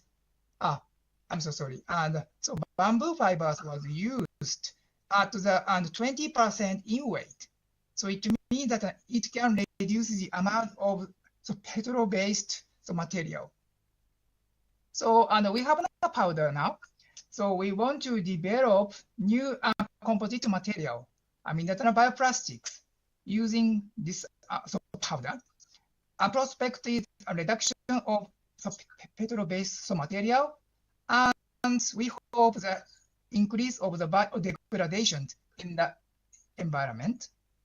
And we are trying to do that. Next one is bioethanol. So I think that you may know these things. The lignocellulose, so cellulose, hemicellulose, and the lignin from the bamboo is expected as a good source of the glucose. But so bamboo is not so hard, and stiffness and the strength of the bamboos so make it difficult for the enzymes to access to the lignocellulose. So, but now when we have a fine powder, and we can easily, so we can efficiently convert from the cellulose to the glucose. So, and first two column is the data of the so bamboo chips here, are very large chips. Not so large, but and chips, yes, and millimeter size. And this is of our bamboo powder, and 50 micrometer. It is very fine powder. So as you can see, saccharification efficiencies was increased by the bamboo powder and this treatment. And this researchers finally obtain the 40 gram per liter bioethanol using this powder. Actually, this is not our works, but now we try to do the same things using our new how can I say new idea. Next one is on the biochar. So bamboo biochar. As you see that there are many applications in the bamboo biochar. For example, on the soil improvement, and fertilizer, and cosmetics. And yes, so when we obtain the nice and fine biochar, and anybody can use the biochar in this purpose. And currently, we focus on energy and production using bamboo biochar. So you may know the calorific value. So bamboo is 18 megajoule per kilogram, and the coal is 30 milligram per kg. So it means that the bamboo has a calorific value of nearly half of the coal. And this is the data of the what percentage of the coal is used in India and Japan. So you see that India about 60%. Yes, and the coal. Yes. So a percentage of the coal is about 60%. On the other hand, in Japan, 1 by 4 is from the coal. So this amount is not negligible, but this is fossil fuel, and we need to change it. And this is now one diagram to make the energy from the coal. So coal. So first we need to make the coal powder, and then it is added to the boiler, and to make the gas, and to make the energy. And we needed to change. We needed to shift from the fossil and fuel to the renewable energy. So bamboo. So we try to yes, and we focus on we focus on the potential of the bamboo charcoal for the energy production. And this is a rough estimation about the bamboo resources in the India. And this is so nice. I think that it is okay. I think that you have the previous yeah, that one. So the bamboo growing area in the India is about 16 million hectare. So we can calculate the annually available bamboo resources in the India by this calculation. It means 750 million tons per year. It is so huge. And next we converted this value into the energy, and we obtained this data. So 30.5 billion gigajoule per year. So there is another estimation regarding in Japan, and the coal imported to Japan in the 2018. So this is the amount. So And I think yes, so bamboo production of the India is larger than the coal and coal amount imported in Japan. And this is energy. I think you can see bamboo energy is higher than that obtained from the coal in Japan.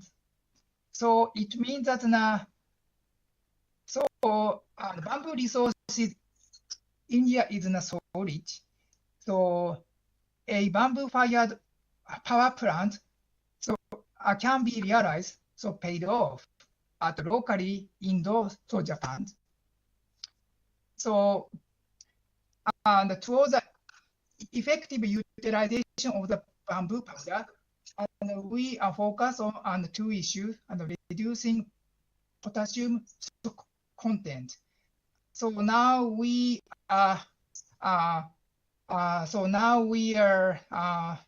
so now we have new ideas to reduce the potassium content. So within bamboo charcoal.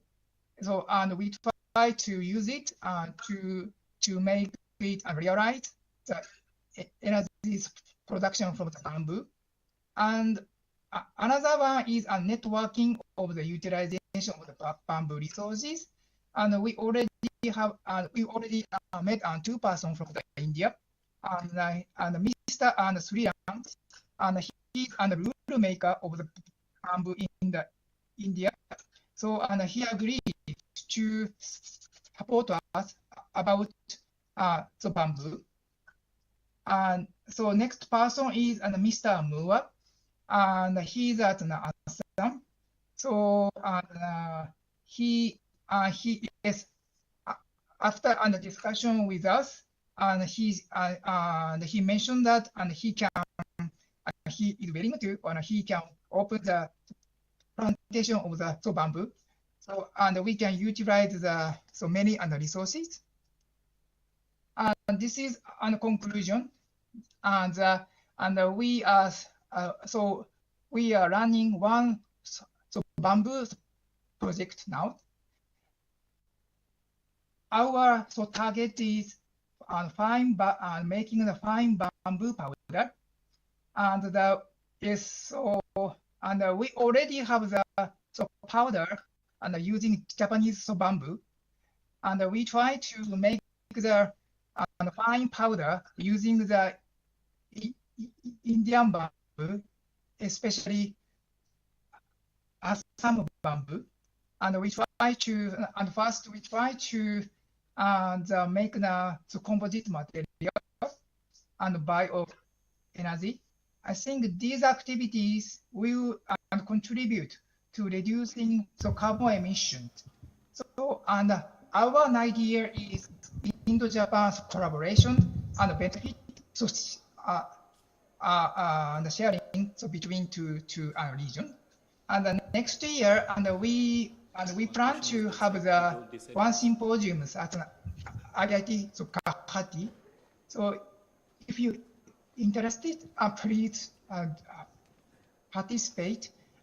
So these are the symposiums, and we try to share the current information about the bamboo in this symposium. Thank you very much. So thank you, Professor Ebihara. So very beautiful presentation indeed, making excellent use of bamboo, one of the commonest plants in our region. So this lecture also is open for discussion. I think we can take two questions. Thank you very much. Two questions, please. Yeah, this side. So kindly introduce yourself. Yeah, briefly. I am Professor Jonzo Thansama from Mizoram University, Department of Biotechnology. Very much happy to be here and listening to Professor from Japan, Gifu University. Both of the presentations are very good. And this presentation, especially with respect to our state, is very, very much significant because in our state of Mizoram, it is Yes. on record 57% of our land area is bamboo forest. It is our main wealth, bamboo, that we have. And among these bamboo, various bamboo species, which are 27 species in number, Melacana baxifera is the maximum one. Now, coming to my question, I have two questions. One is, I am very much interested to know the efficiency of the bioethanol production from the various bamboo species.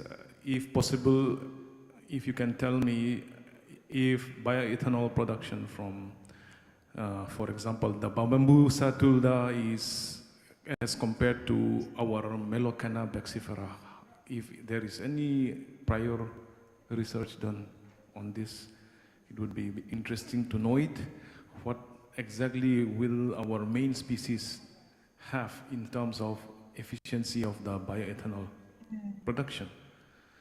The second question is the emission profile is also interesting. The emission profile of the various gases, if we tap the bamboo as an energy source, although it is interesting that we can harness energy from this natural wealth, is it environmentally less polluting as compared to other heat energy that we are harnessing, for example, from like coal?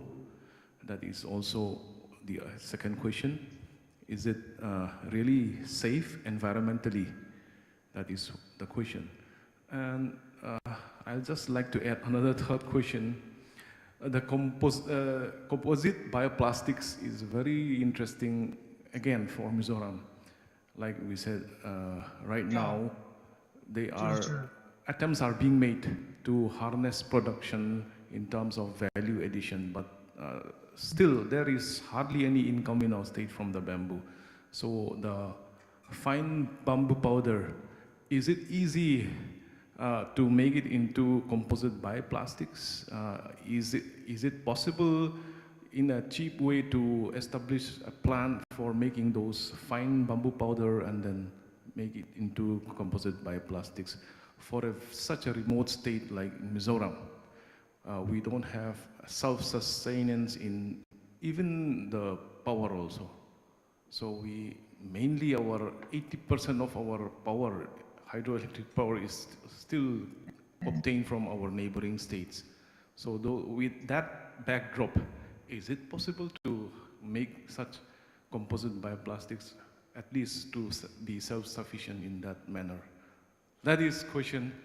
So many questions arise out in my mind. Professor Ebihara, I hope you Yeah. took note of the questions. There are three questions. The first one is about bioethanol production from one particular variety of bamboo, if it has been explored. Yeah. So he is actually from one state in the northeastern region of India, which has a huge bamboo kind of covered area. 56% of the land area is covered by bamboos. Yeah. Thank you very much. So I was so happy. Many questions from you. Yeah. So I think that I can feel that now. So bamboo is a home to you. So I was very happy to share now idea with you. So now I'm reading the article now. So so as you see the bamboo, so this bioethanol data was produced on the specific type of the Japanese bamboo. So actually at this point, this is the Moso Chiku bamboo. I will share now the names.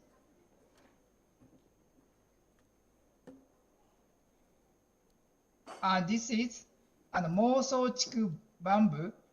This is very typical in Japan. So these bamboos was used to make the fine powder to make the bioethanol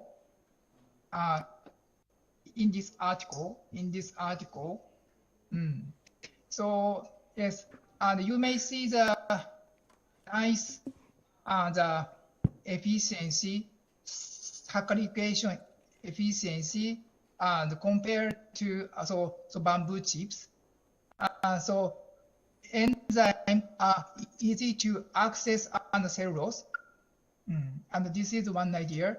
So and hopefully and now we yes so and we and give and IITG and try to the how can I say and we try to, and give its the start and the discussion to transport one machine, Mr. Oishi machine to the India, but now we don't have enough budget now. So and we try to and we are discussing now on how to do it. Yes, and this is one reply to you. Okay, it is okay. Yeah, Professor Ibihara, thank you for the answer. And I think we will have future meetings also where, bamboo has a huge potential as in Northeast, Mizoram, Arunachal, many places, Nagaland, including Assam. And one very brief question from Professor N.C. Talukdar. Technical, Which Thank you very much. Bioplastic composite? Bioplastic. So, sir, can you move over here? Can you move over here? Yeah. So, and we try to, yes, so. The technical question, Professor Ibihara, just one technical question. You said saccharification at 1% sodium hydroxide, and in one place you write 10%. I think it should be 10%, right? In 1% sodium hydroxide, saccharification will not happen. Like it will be difficult. Yes. Right? Yes. So that was a technical mistake. It should be 10%, right?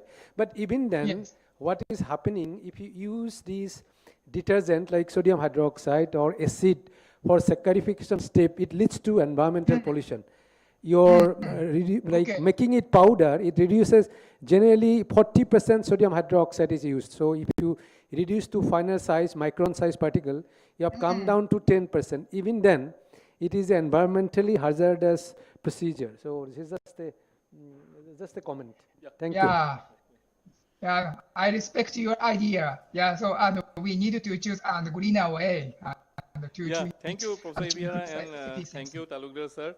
This is a very interesting topic, and this is what this conference is all about. I think in bioeconomy, bamboo in Northeast Assam and all neighboring states can have huge advantage in future. So with this, I thank both Professor Ibihara and Nakagawa for their excellent, mind-boggling lectures. Now we move on to the third lecture to be delivered by Professor Dr. Jagannath Biswakarma. Due to we know our globe is circular, so our time zones do not match. We are in the center. Professor Ibihara, Nakagawa on the east side in Japan. It is now afternoon for them, evening. And Jagannath is actually probably struggling to still get up. So we decided to have his pre-recorded lecture. And if he somehow get up, he will interact with us. So I now request the team to play the lecture, which is already pre-recorded. But probably he will join us in GBN 2, which is the second GBN session.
Namaskar. A very good morning to everyone. It's a great honor and pleasure to be here today at Bioeconomy 2023.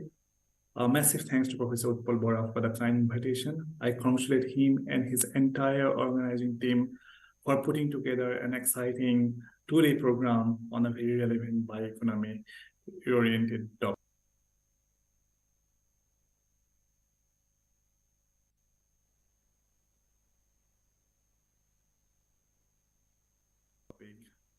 Although it's online, it's virtually, I'm connecting with you. I'm looking forward to interact with many of you today in the conference. So let me dive into my topic today, which is unlocking circular economic potential, role of iron minerals in critical metal recovery. As we know, we are living in a world that is growing together ever faster, yet disintegrating even more quickly. It may sound paradoxical, but it's the core feature of terrific advancement in the field of science, innovation, and technology. In the 21st century, we are facing global challenges like food, water, and energy crisis. And to tackle this crisis, we also need to adopt various approaches. We have to innovate approaches that might help us tackle these challenges, and find a better solution. A circular economy approach is one of them. So let's start by developing a basic understanding on this topic. The circular economy aims to promote sustainable practices that include resource recovery and waste reduction. The main purpose of this circular economy approach is to address global challenges in a cost-effective and systemic manner. For instance, circular economy models can be implemented in waste reduction, resource conservation, economic growth, environmental sustainability, energy efficiency, and to build a resilient society to resource scarcity. So the model we are trying to refer here is all about keeping resources within the economic system as long as possible. This means that material that have gone through the entire life cycle from production to the end stage are returned to the economic system as input. So here you see a diagram. I borrowed it from the European Parliament Research Service where they show that raw materials are put into a sustainable design to produce a consumable product, then which goes through different life cycle at its own stages.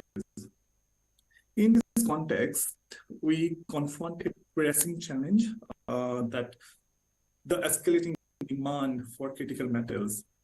These metals are the backbone of renewable energy technologies, electric vehicles, and various high-tech applications.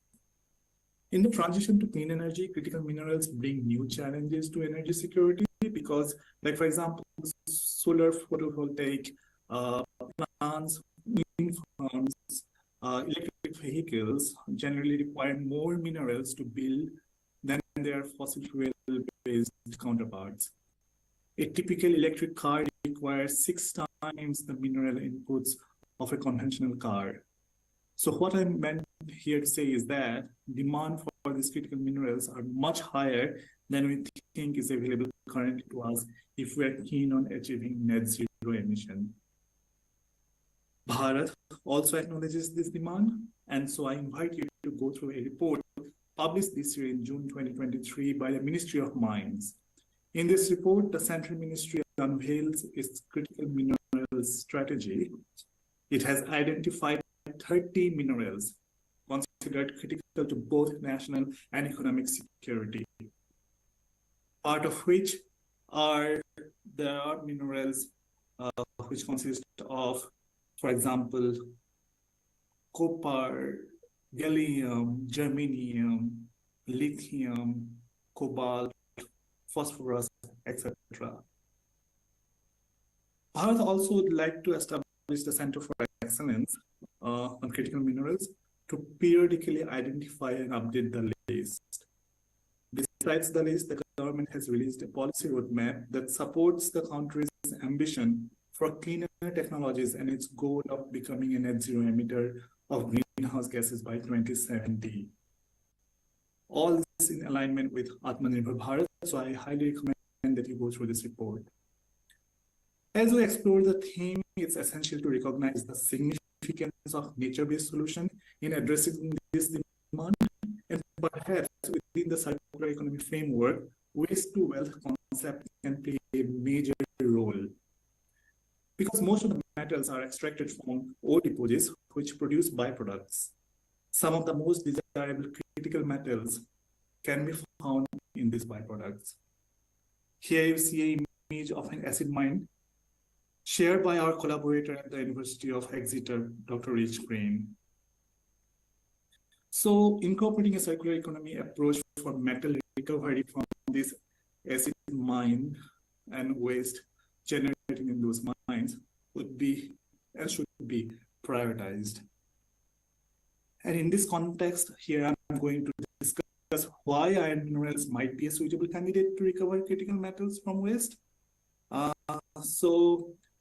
So what makes iron minerals stand out? To begin with, iron is one of the most abundant elements in the Earth's crust, making it readily accessible. Beyond its abundance, iron minerals are remarkable in their versatility. Their adaptability and reactivity allow them to interact effectively with various natural and synthetic ligands, as well as other metals. This unique quality positions iron minerals as an ideal candidate for critical metal recovery. So now let's dive into the journey of recovery process. So here you see this plot in the right-hand side. There are different types of iron minerals available in abundance in nature. For example, lepidopsite, magnetite, green rust, non-tronite. Depending on environmental conditions and geographical conditions you are in, you might have one or the other iron minerals in abundance in your surrounding or in the environment. Our main goal here is to recover metals like arsenic, cobalt, and nickel, which are critical metals, which play a key role in, for example, in semiconductor industries and renewable energy technologies with these iron minerals. We conduct laboratory batch experiments with pure phases of iron, pure critical metals, and we also go to nature or engineered systems to collect samples and see if our process, if our method really suits to the recovery process. We also must think of scale-up opportunities, because conducting lab bench experiments is not enough if we want to cater to a wider pool of demand. So please allow me now to show some examples where you find these minerals work their best to recover critical metals. In this slide, you see the results of batch experiments. Both green rust and non-tronite can remove arsenic from the solution. Green rust and non-tronite are unique because they have both iron 2 and iron 3 in their structure, and their reactivity really helps to remove arsenic from the solution. And so basically arsenic absorbs onto these minerals, and the iron minerals effectively remove arsenic from any aqueous media. So our research doesn't stop at efficiency alone. We also prioritize environmental relevance. Recovering critical metals under environmentally realistic conditions is crucial. And to figure out what is the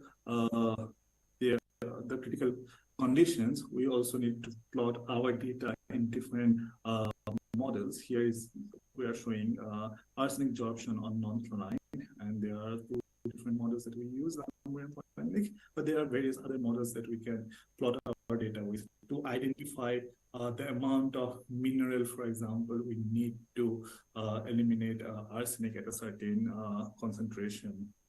So it's very important that we know the relevant conditions. So this also aligns seamlessly with our working sustainability goals, we aim not only to secure critical metals, but to do so in a manner that minimizes environmental impacts. And also to truly understand and optimize this process, we also employ state-of-the-art techniques to investigate mechanisms at a molecular level. This is where I would say science meets innovation. Here's a picture of us at Synchrotron facility in SRF, located in Grenoble, France. There we conducted X-ray absorption spectroscopy to identify the molecular level interactions of cobalt and nickel with magnetite.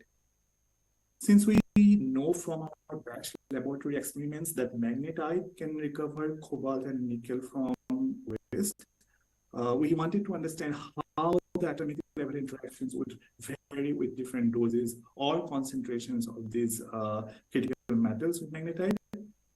To cut the long story short, by understanding these molecular level interactions, we can fine-tune our methods for more efficient and sustainable critical metal recovery.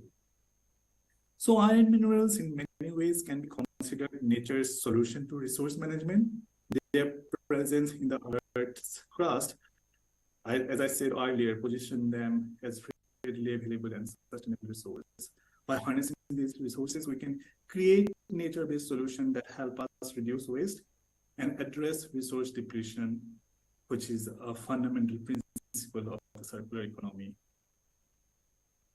So as we navigate the circular economy's landscape, we are called to innovate in resource management continually.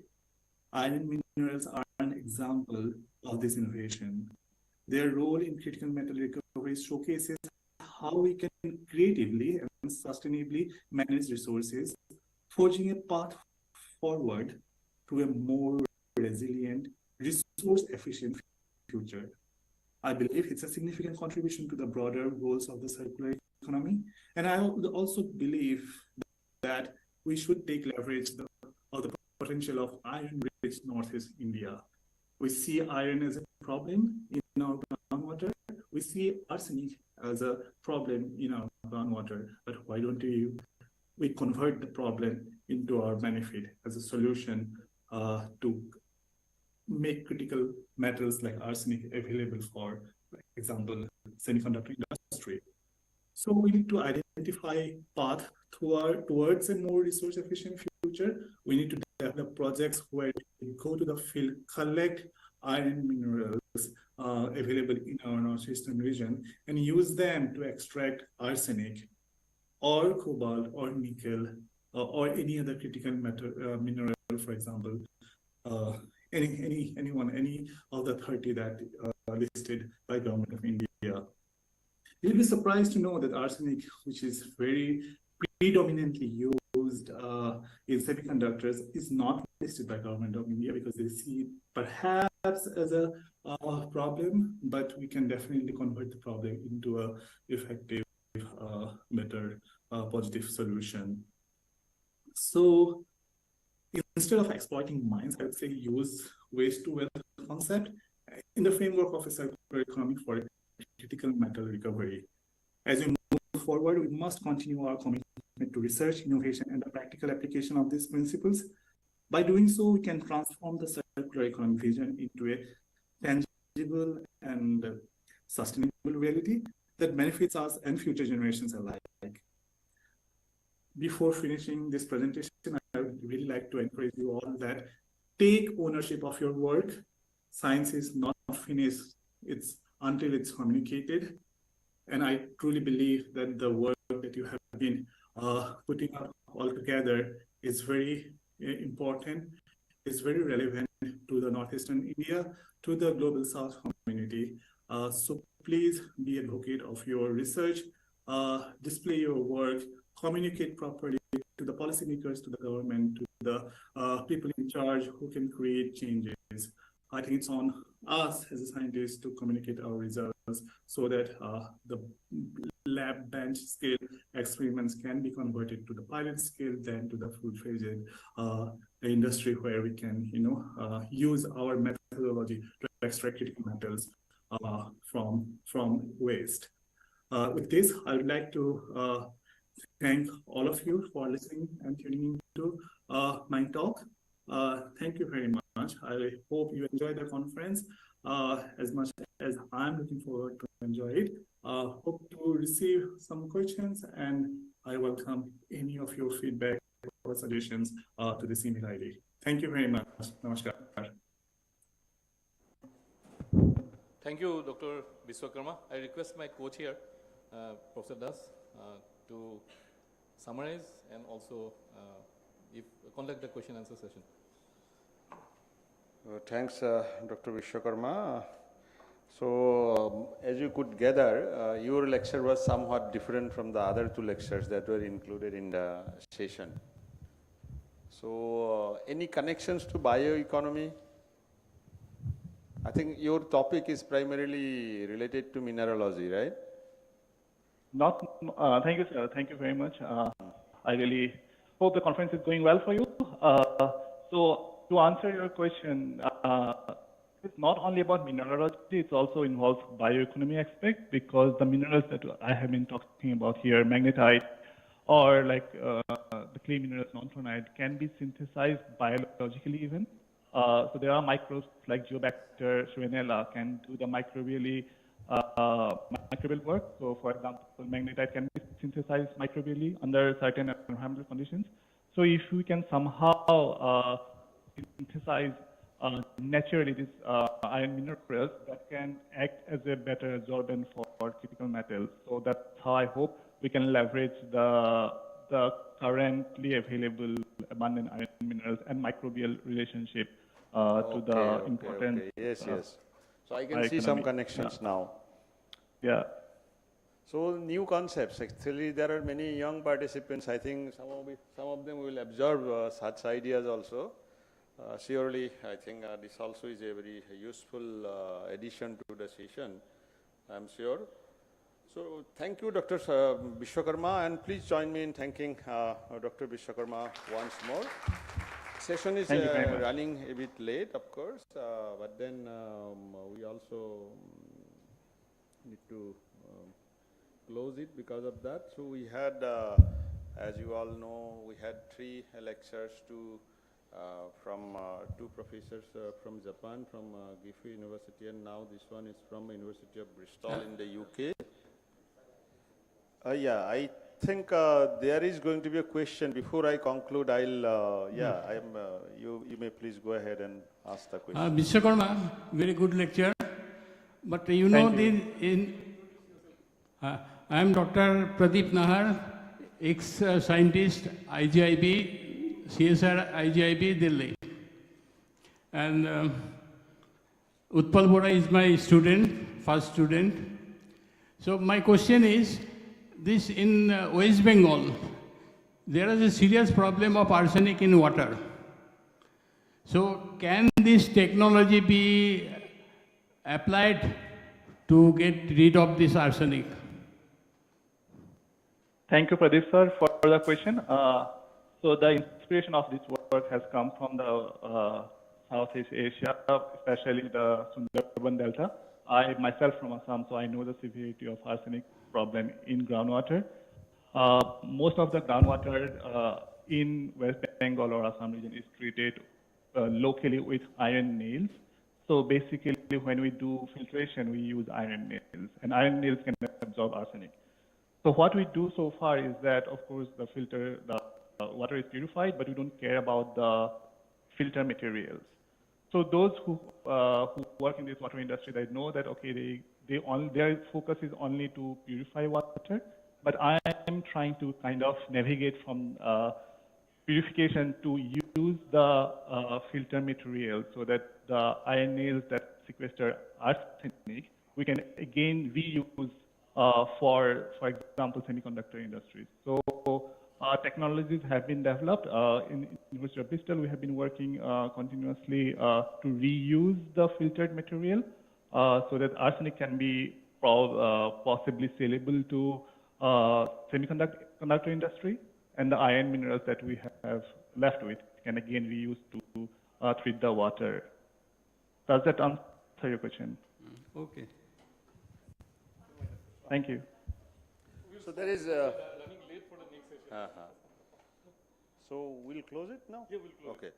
So I think I do not know if how you can interact with him virtually. If he was here present physically, then probably you could have. But my co-chair wants the session to be closed now. So I will not make many comments, but then I must say that these were all useful contributions. There were, of course, associated difficulties of having to host them virtually. And nothing can be, I think, better than having them in person present here, because then during lunch also some of the participants who had questions in mind could have interacted with them. Nevertheless, these are very good efforts. I gathered from Professor Bora that this also needed some effort. These also are improvements on what we have been doing so far. I think we have to be ready to accept these new approaches. At least if they have not flown from Japan, at least we have saved little bit in terms of fuel. We have to kind of reduce the effect on the environment to some extent. We have to really add up all costs and benefits in the way we want to ensure sustainable development in our society. These are all approaches related to these concepts. So we actually not only have to, institutions like this have to show leadership in developing good approaches to research, developing good technologies, but even otherwise, I think most of us are part of the academic community. So we also have to spread these messages. As initially one of the guests was telling that we practice good habits, environmental habits abroad, not in our country. We must ensure that these things happen in our country also. I think we can definitely spread this message across the society so that we really can start living sustainability, make good use of resources that are renewable. Bamboo is one excellent thing, that excellent resource that we can really use, being a part of, being from the northeast of India and Assam also a lot of bamboo grows, so many varieties of bamboo. Once we know how to use bamboo effectively, particularly the bamboo charcoal, I think charcoals do not produce smoke. So if we can make use of them for various energy needs, to meet our energy needs, I think we'll be addressing certain issues related to sustainable development.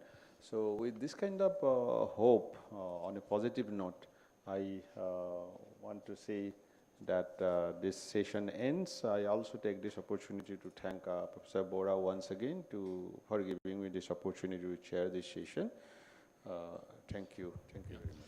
Thank you, Dasar. I now request coordinator of this session, Mr. Ronak, to felicitate the chair of the session. So with this, let us give a round of applause for Dasar. Thank you all of you. So with this, we come to end of this session. I also thank all the speakers of this session. Now we move on to the next session, which is medicinal and aromatic plants. So I request the coordinator of medicinal and aromatic plants to take over, and also invite the chairman, joint chairmans. Yeah. Thank you, sir. Thank you so much.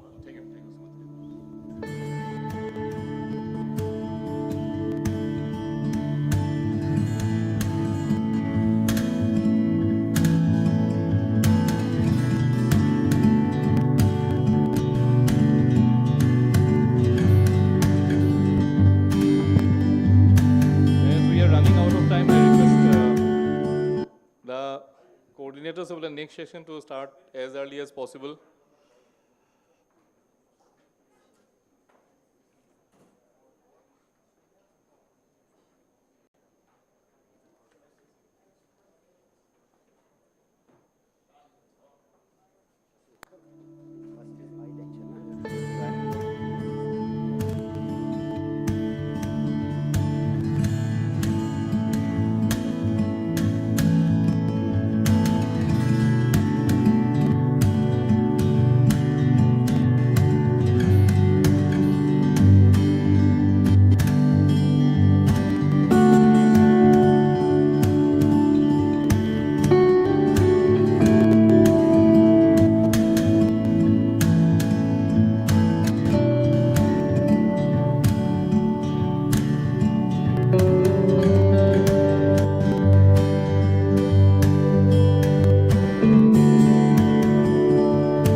ahead to the next session, which is Bioeconomy of Medicinal and Aromatic Plants.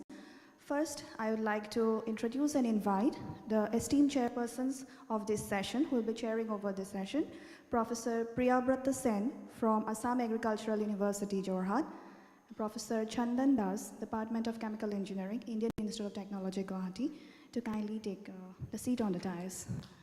Thanks.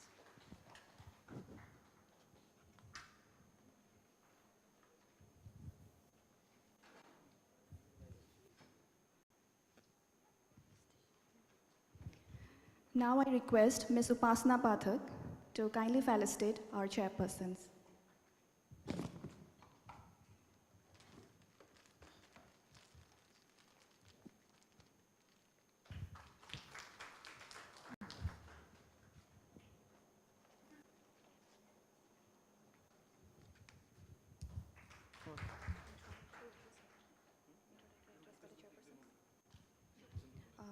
Now I request our honorable chairpersons to take over the session.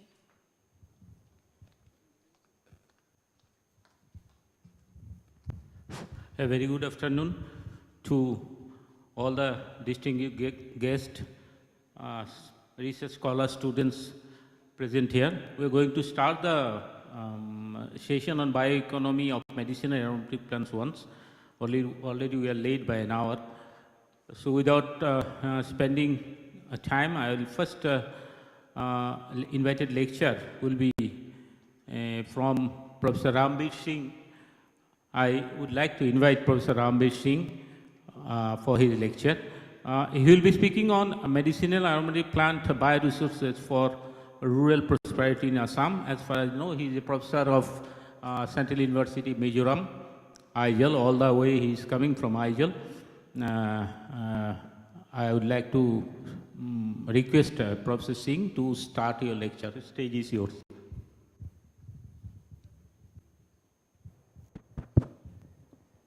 Thank you, Honorable Chairperson, for this generous introduction. I am thankful to the organizers for giving me this opportunity to talk about my work here at this platform. I am happy to see just like my teacher, Professor Pradeep Nahar from CSIR, IGIB Delhi. He was supervisor to Professor Utpal Bhora, and me and Professor Utpal Bhora were same time we were doing PhD. And then my friend Professor John from Mizoram University, like in the gathering. Can I have my slide on the screen?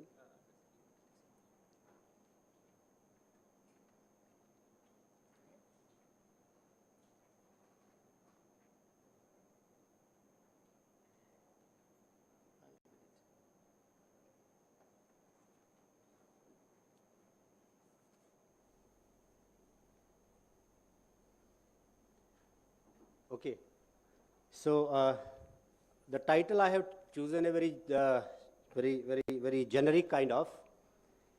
I shifted to Mizoram around 2 years back from central part of India. I was working in Jhansi, and like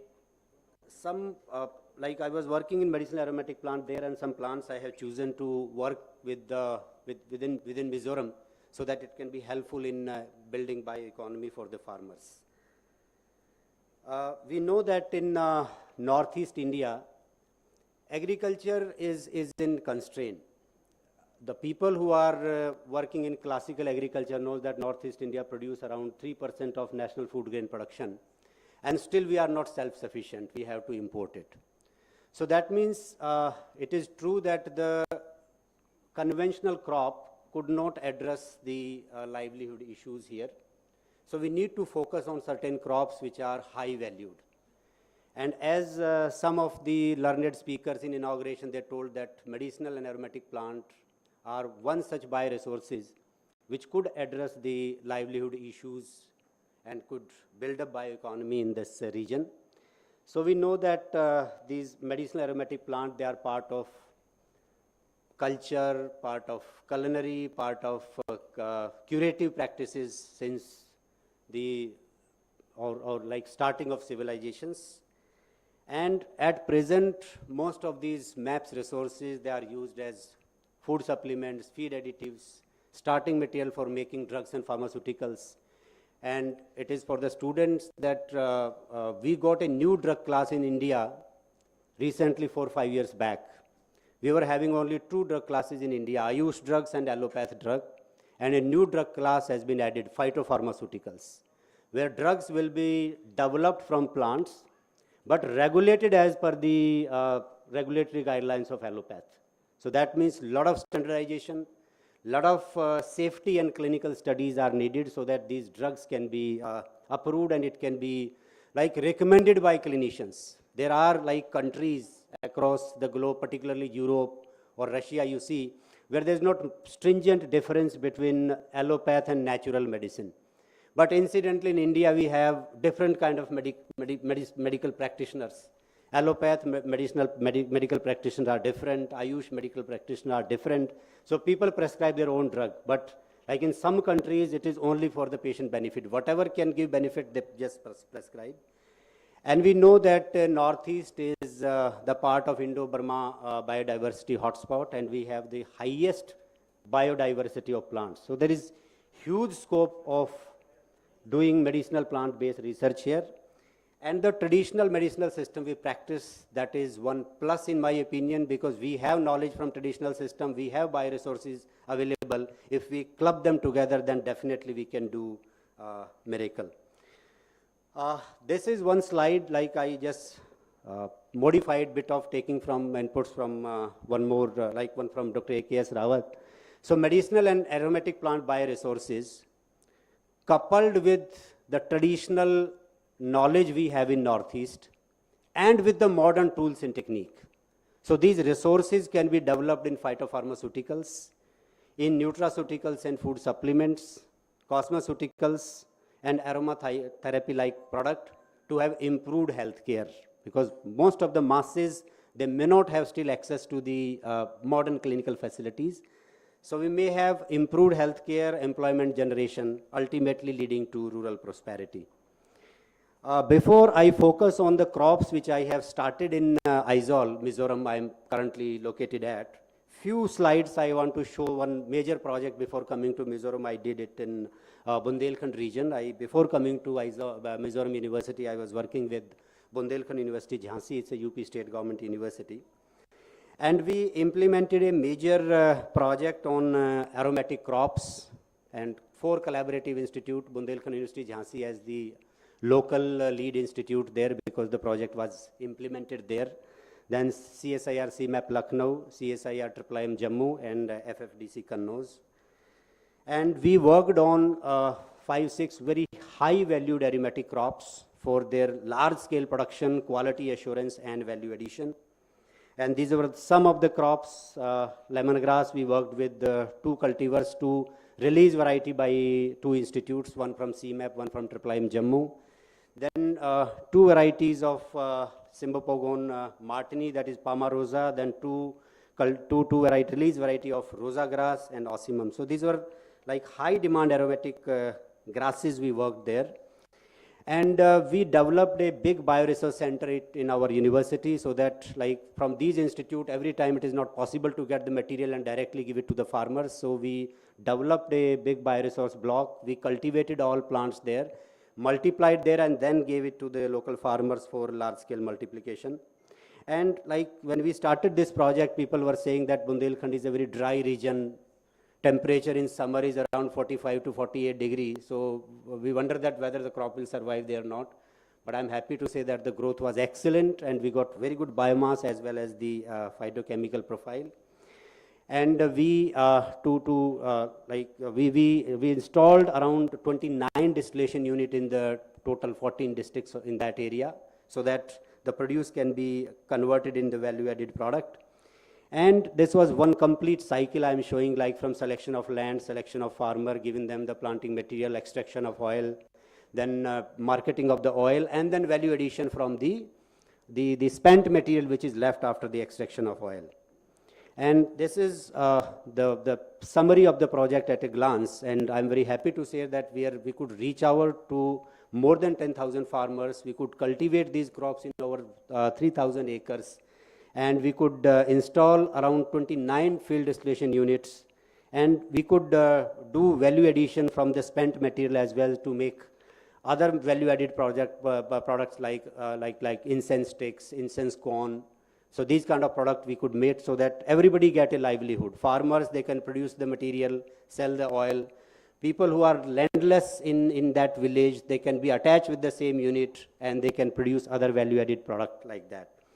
And for value-added, like these are like my lab was largely involved in doing the quality assurance because we were locally available there. So we are collecting material from different region, doing value addition to know that in which region what is the like the content of the major phytochemicals from these crops. So this is like lemongrass Krishna, we could achieve citral content of around 80%.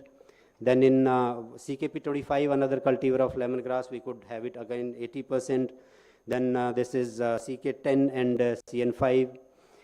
Then value addition, because we talk about waste from wealth. So after extraction of the oil, whatever spent material was there, the spent material could be converted in powder, and it could be a very good base material for making value-added product like incense sticks, incense cone. So we did that, and we trained a lot of farmers. Initially, we started with a manual approach. That is a classical one, like a lot of people can be engaged. And then somehow with the collaboration of FFDC, we could get one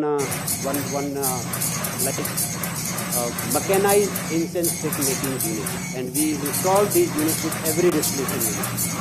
So whatever spent material is prepared, converted in powder, and then just make it so that a lot of people they can just go work for 2-3 hours and then get the material and pack it at home and they can sell in the market. So this kind of entrepreneurship we could develop using this project. So like taking input from whatever I did at that place, I brought one material, that is lemongrass Krishna CKP, Krishna variety I brought. I cultivated in my agriculture farm at my institute in the beginning to see the adaptability. And you'll be happy to know that I got the highest concentration, not reported anywhere, 87.21% of citral I could get, very high concentration.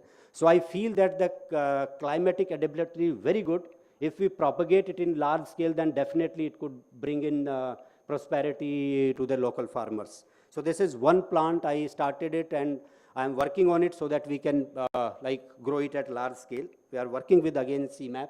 We have developed an MOU with them so that we can enrope them and bring money and we can do large scale cultivation. Another endemic plant that I got interested in is Elsolgia. It is Himalayan mint and commonly known as Langsar in Mizo. And this plant is a part of life in Mizoram, like it's part of life of Mizoram, Mizo society. We almost every day we have it on our table in like one form or other. When it is available fresh, people consume it fresh. When not available, people dry it for at least for 4-5 months, they use it in dried form. So I think the Mizo food is not complete without this plant. So we got interested in that. We collected material from 4 locations, did the phytochemical analysis, and we could report the geraniol and niral content through GC in this plant. So this is one plant where we are developing some project. Another plant like medicinal plant, we started working on. One plant is Centella asiatica, Indian pennywort or Manduk Parni, we know that. It's widely used plant having ingredient of more than 100 Ayurvedic formulation, and it is in good demand. It is locally known as Lambak in Mizo language. And we collected this plant from around 12 locations in Northeast, 15 locations, 15 germplasm we collected. And in our farm, we are currently studying the biomass and morphological characteristic. 4 major, and we included one release variety from Indian Institute of Horticulture Research, one variety that is called Arka Divya. We included it for comparison. And we did initial studies on the germplasm which are performing better to know the content of major triterpenoids, major like acetoicoside, acetic acid, medsacic acid, and mesacoside. And we found that the germplasm collected from the regional, like Northeast region, they're also performing well. So we are looking for the best germplasm so that we can go for large scale multiplication and we can develop a good bioeconomy around this plant. Professor Singh, can you wind up? Yes, in yes, 1 yes, minute? yes, sir, yes, sir. So another plant is Mukuna. Again, like I selected medicinal plant which doesn't require very rigorous like processing facilities. Only pre-processing can be done and can be sold easily. So Mukuna we are growing in our field. One variety from CMAP we took. We took that is Sim Azar. And like it's doing good. Like last year we started, there were some issues. We changed the cultivation time this year and we are expecting some very good result. And another plant is Vidania somnifera. Again in good demand, we selected a release variety from CMAP and we are developing the cultivation. And Miso ginger, one variety of ginger, that is Tingladum variety we are working on. We reported the gingerol and total gingerodione content in that. So we can say that like these release variety, whatever we have introduced in Isol at present, they are all performing well and we wish to develop some good project around these varieties. And we are comparing these release variety with the locally collected germplasm so that we can select a elite germplasm for production at regional level. So thank you. And the acknowledgements for this work is like financial assistance given by DBT. Then my earlier aromatic project plant collaborator from CMAP, and then my research scholars and project staff. These were earlier in my project there at Jhansi. Now my 4 research scholars, they are incidentally here to present posters in this conference also. So they are all, we are all working together to develop projects around these. So thank you so much, and I'll be very happy to have any questions from the audiences. Yeah, any question from the audience? You can raise your hand.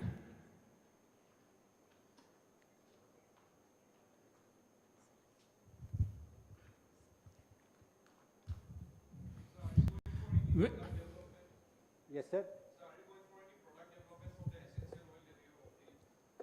Yeah, actually, at the beginning, so our target is that let's go for little bit production, because so far in Mizoram, when I searched, there is no single distillation unit. So our target is that let's produce something. And then initially we would like to sell oil only, like we'll recommend farmer just to sell oil. Later on we'll go for product development.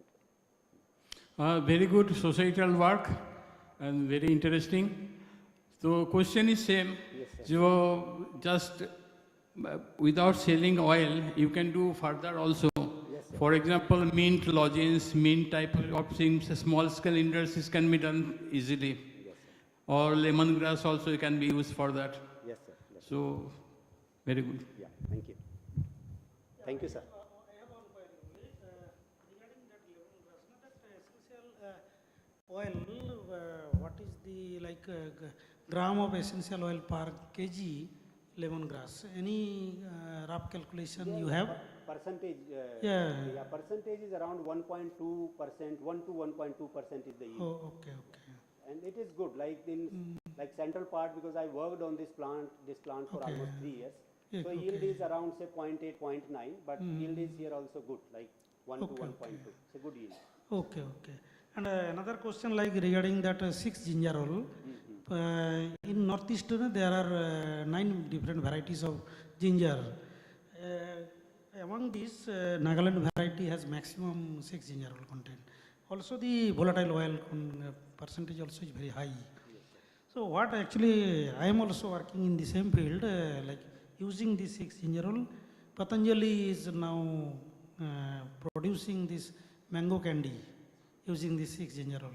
So that is actually we did the work for them. Okay, that is one It's a good like product because actually which miso is in the ginger is market. also, sir, miso ginger is also very famous. Yes, like yes, if you yeah. see, it is low at fiber content Yes, and very yes, good yeah, for yeah. preparing Yes, ginger yeah. candy. Right, So right. like, Yeah. and we found that the gingerol content is very high. Like if you read the papers, it's Yes, very good. Yeah. It's very good. Yeah. Thank you very much. Thank you so much, sir. Okay, thank you, Professor Singh. Next speaker is Chinmoy Deuri. Can I invite? Yes. She'll be talking on pharmacological action of plant Mycenia micrantha and future prospect. All of us, we know about Mycenia, wherever it goes, it's so become devastating and a very invasive plant you'll find in this part of the country. So let us see, all of we know it is a bad plant, but let us see what it has in it. We'll hear from Dr. Chinmay Dauri.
Good afternoon, all. Good afternoon, respected chairperson and all participants present here. And I give thank you to Professor Bora to giving me the opportunity in this platform.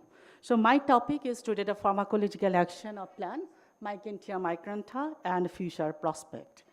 So everyone knows about, I think, Mycenia micrantha. In Assamese, it is called Japani lota.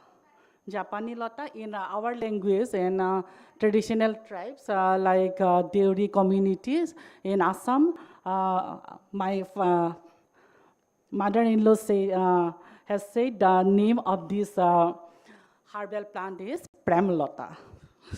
Very beautiful name. So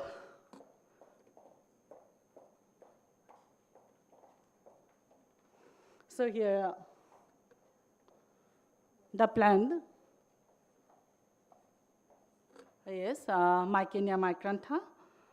And so introduction here, the Mycenia micrantha is tropical plant in family Asteraceae known as bitter vine, climbing vine, and American rope. It is also known as Japani lota in Assam. The stems are thin, hexagonal, frequently have a branch and interwoven and yellow to brown in color. The leaves are simple, oblique and with long petioles. The leaf blade is widely ovate or triangular and has a sharp tip and deeply corded base. So these inflorescences are borne by lentistalks that have numerous branches. They are quite beautiful and can add to the beauty and vividness of any garden. They are often used for beautification purposes.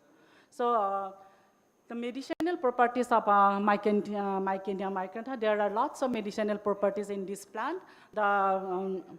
Due to these medicinal properties in this plant, there are lots of pharmacological actions on of this plant. The Mycenia micrantha has been traditionally used for various health benefits, including mental health problem like psychosis behavior. It is also used in traditionally as an anti-inflammatory drug and wound dressing and insect bite, and sometimes it is used in snake bite, dysentery, diabetes, flatulence, and other gastrointestinal problems, and rheumatism, autoimmune disorders like rheumatoid arthritis, healing of sores, and various types of cancers.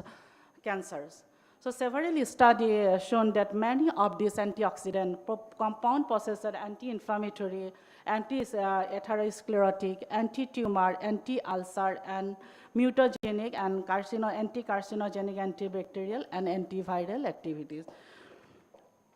So these secondary metabolites possesses many fall functions and has widely used in the therapy of agriculture, scientific research, and countless other areas. My previous speaker has nicely said the importance of these herbal plants. So the recent years, the importance of plant as a potential source of drug has been widely recognized. So medicinal plants are valuable because they are readily accessible, cost-effective, and typically have few side effects comparatively to other synthetic drugs. This awareness has grown highlight the significance of medicinal plants. Suppose in anti-cancer drugs like several anti-cancer drugs have most side effects like bone marrow depression, very dangerous side effect, bone marrow depression. It is a very unfruitful side effect of anti-cancer drug. So in medicinal plant are valuable because they are readily accessible, cost, and typically have few side effects. So as a result, plants that have been traditionally used for further research to discover new sources of effective therapeutic drugs. So medicinal plants have been variously investigated for their antioxidant properties, very, very important antioxidant properties of medicinal plant. Natural antioxidants have proved efficacious in preventing the destructive process caused by oxidative stress.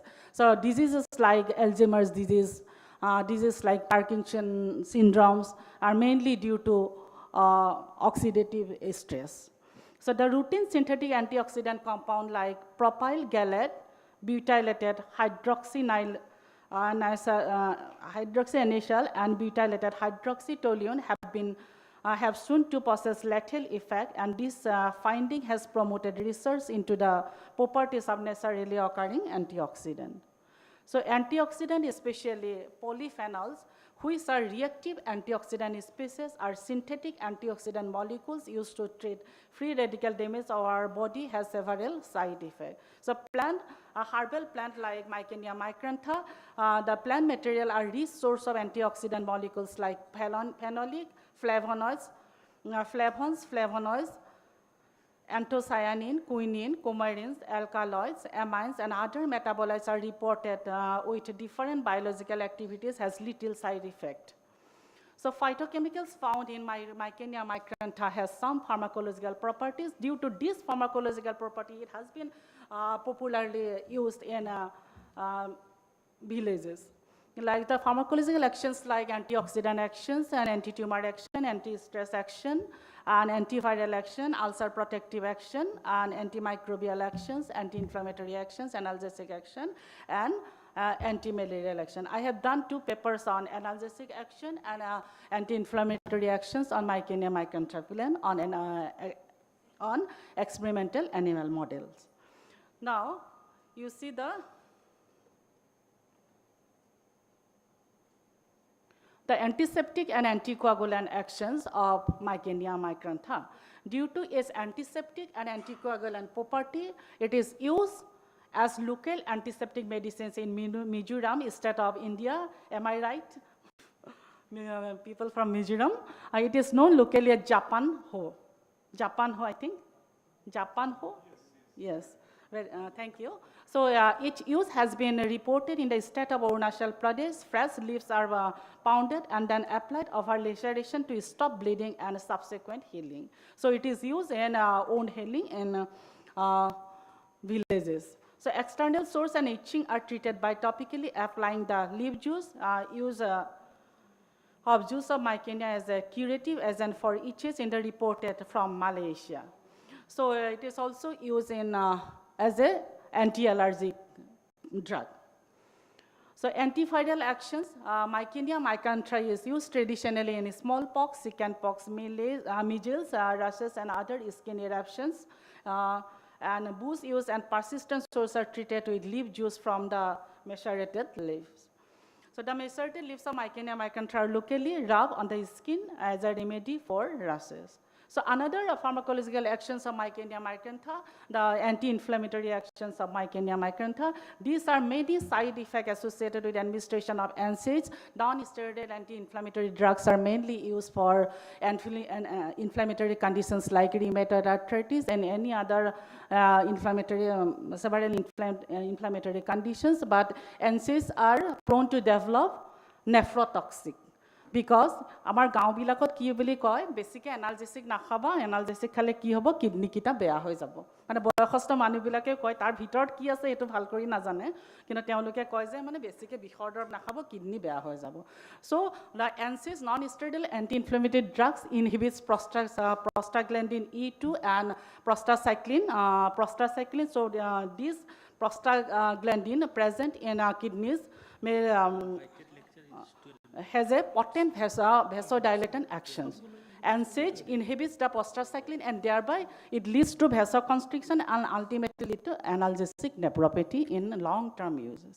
So ethanolic extract of Mycenia micrantha leaves were found to have anti-inflammatory activity in a dose-dependent manner. So Mycenia micrantha is traditionally used for wound dressing. I have already told healing of sores due to its anti-inflammatory property. In Assam's Northeast India, Karbi tribes used the leaf juice of Mycenia micrantha as an antidote for insect bite and scorpion sting. So the leaves are also used for treating stomach ache.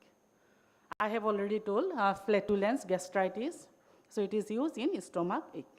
So after completion of my study to evaluate the anti-inflammatory activity of ethanolic extract of leaf of Mycenia micrantha on experimental animal model, in studies showed that ethanolic extract of Mycenia micrantha produced significant acute and subacute anti-inflammatory activity against carcinogen-induced acute inflammation.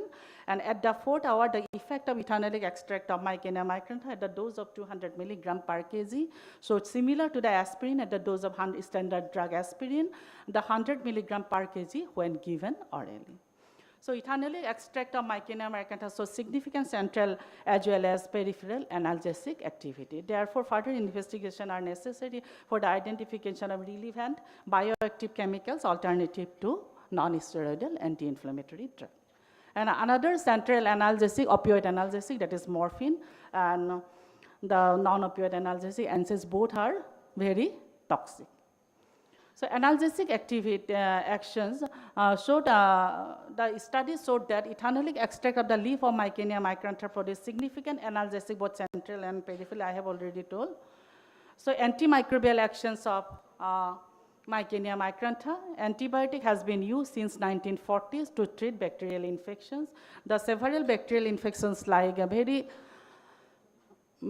worst infections like septicemia may lead to death. Due to the selective pressure involved, bacteria are prone to develop resistance against antibiotics, which is now considered a major global health concern. So most of the common bacterial pathogens have now become resistant to almost all classes of antibiotic in empirical use. Over the counter drug, মানুহবিলাকে নিজে নিজে গৈ পেলাই ফাৰ্মাচীৰ দৰৱবিলাক কিনে আৰু নিজৰ মতে খাই দিয়ে। তাৰ নেক্সট ভাল নোপোৱাৰ পিছত আকৌ এজন ডক্টৰ চেঞ্জ কৰে, নাই বোলে মই খালোঁ মোৰ ভাল নহ'ল, নাই বেলেগক দেখাওঁ, সেইটো আধা খালে আকৌ ৰেজিষ্টেঞ্চ ডেভেলপ হ'ল। সেই তেনেকৈ একচুৱেলি মানে ছ'চাইটিত ৰেজিষ্টেঞ্চটো ক'ব নোৱাৰাকৈ ডেভেলপ হৈ আছে, মানুহবিলাকে গম নাপায়। তাৰ কাৰণে আমি আমাৰ ফাৰ্মাচিষ্ট বা নাৰ্ছিং ষ্টাফবিলাকক আমি এৱাৰনেছ কৰি থাকোঁ মাজে মাজে। So most of the common bacterial pathogens have now become resistant to almost all classes of antibiotic in empirical use. In addition, discovery of new antibiotic is getting rare. For instance, only one antibiotic named daptomycin was discovered in last 50 years. Very, very pathetic. So several studies have shown that Mycenia micrantha was able to potentially inhibit the growth of 6 bacterial strains where antibacterial activity against Bacillus cereus was equivalent to the antibiotic like ciprofloxacin. The fluoroquinolone group of antibiotics, ciprofloxacin, is mainly used for urinary tract infections, meningitis, and several other bacterial infections. Ciprofloxacin is used. So also leaf and flower extract showed moderate inhibitory activity against the growth of bacillus. The antifungal actions here, the leaf extract of... Kindly conclude in 1 minute. Okay. Mycenia micrantha have inhibitory effect against the germination of spore by several fungi species such as Exarohium torsicum. Ethyl acetate extract of Mycenia leaf, flower, and stems are able to completely inhibit the growth of several pathogenic fungi. The parasitic actions, it has also anti-parasitic effect, and traditionally it is used for worm infestation. And likewise, alkaloids, flavonoids, saponin, phenolic compound present in the methanolyl Mycenia have been mild and helminthic activity that causes paralysis and death of the adult earthworm. So anti-diabetic actions, it is a very leading cause of morbidity in our society. The oral and injectable medication commonly used to treat to diabetes are various side effects. So the extract of myconium is reported to have hypoglycemic effect. So wound healing property, I have already told, anti-inflammatory actions and cytotoxic and anti-cancer reactions. The cancer is the second major global disease, accounting for 1.3% of global death in each year. So myconium micrantha derived from flavonoid have shown a dose-dependent anti-cancer effect against early ascites carcinoma cells in the Swiss albino rat. So antioxidant action, it has lot of antioxidant action. So future prospect of herbal medicine, the scope of herbal medicines, the modern herbal formulation, neolith, molecular biology, plant biotechnology, genetic engineering, and phytochemistry. So future prospect of micromycetia, the medicinal herb are promising. So medicine have gained significant importance in healthcare system worldwide, benefiting both human and animals by not only treating the diseases but also contributing the overall well-being. However, the development of medicinal plant-based industries in developing countries has been hindered due to lack of awareness regarding the social and economic advantages that can be derived from utilizing these plants for industrial purpose. So conclusion, the summary, Mycentia micrantha, despite its invasive nature, contains a wealth of compound with pharmacological potential. The previous research has identified these bioactive substances as having significant therapeutic promise for addressing a range of health issues, including infectious diseases, cancer, diabetes, tissue inflammation, and severe. However, future investigation are needed to uncover the precise molecular mechanism responsible for the biological effects, which are crucial for the developing of functional drugs. Thank you for your presence hearing. Yeah, thank you, Dr. Deori, for the presentation. We'll take only one question from the audience. Yeah.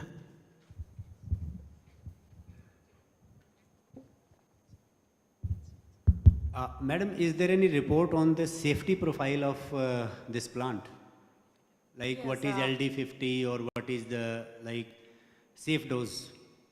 Safe dose, I have done the dose 200 milligram as an analgesic dose and 400 milligram per kg body weight as an anti-inflammatory dose per orally. Okay, but like if you give say 5, 10 time of that, 10 time of that, what were the lethal effect, like either acute toxicity or chronic toxicity? Like is it being studied? Is it like it has been studied already? Yeah. Okay, so what is the safety? That what I was asking. Like what was the safe dose? Safe dose is up to 500 milligram. Per kg body per weight kg in, body weight, in, orally, in animal model. orally.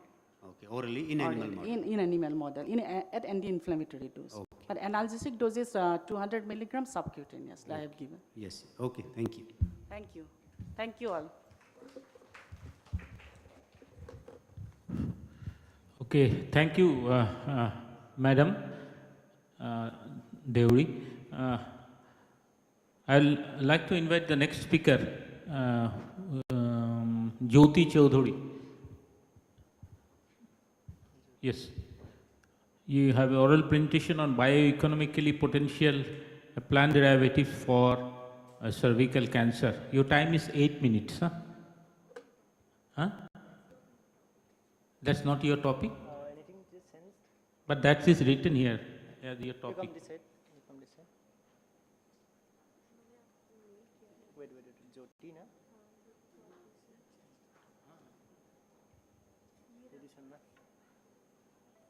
That's cancer.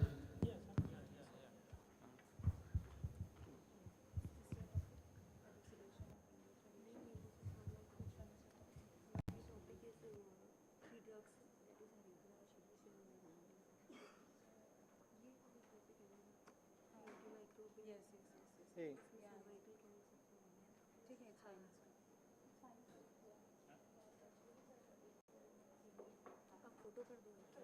हाँ it's okay हाँ ठीक है ईशान ना what photo presentation का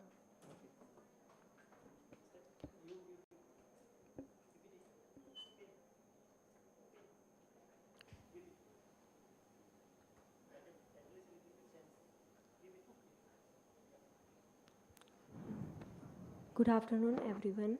Myself, Dr. Jyoti Chaudhary, first year PG scholar of Department of Samhita and Siddhanta from Government Ayurved College, Guwahati, Assam.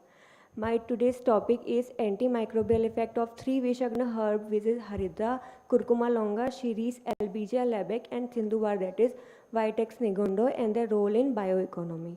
Introduction. Since ancient time, humans all over the world mainly depend upon plants to meet all their needs of medicines. For alternative elements, search for internal health, longevity, and to seek remedy to relieve pain and discomfort and food. It has promoted the early man to explore his immediate natural surrounding and try many plant, animal product, mineral, and develop a variety of therapeutic agents. Medicinal plants still play an important role in emerging and developing countries like Asia, both in preventive and curative treatment, despite advance in modern and Western medicines. Asian countries like India and China are known to have used plant in originate healthcare regimen for over 5,000 years. One of the traditional practice in India is Ayurveda. In-depth understanding on the practice of medicine was much superior in Ayurveda among organized system of medicine. It is perhaps the oldest 6000 BC among the organized traditional medicine here. Medicinal plant sector has traditionally occupied an important position in the socio-cultural, spiritual, economical value of rural and tribal life of both developing and developed countries. Millions of rural households are using medicinal plant in self-help mode. The use of traditional medicine in developing countries is increasing because population is increasing. Government want to encourage indigenous form of medicine rather than to rely on important drugs. And there are strong moves to revive traditional culture being easily assessed and cost effectiveness ultimately affect the national economy. Demand for herbal drugs is increasing throughout the world due to growing recognition of natural plant-based products being non-toxic and easily available.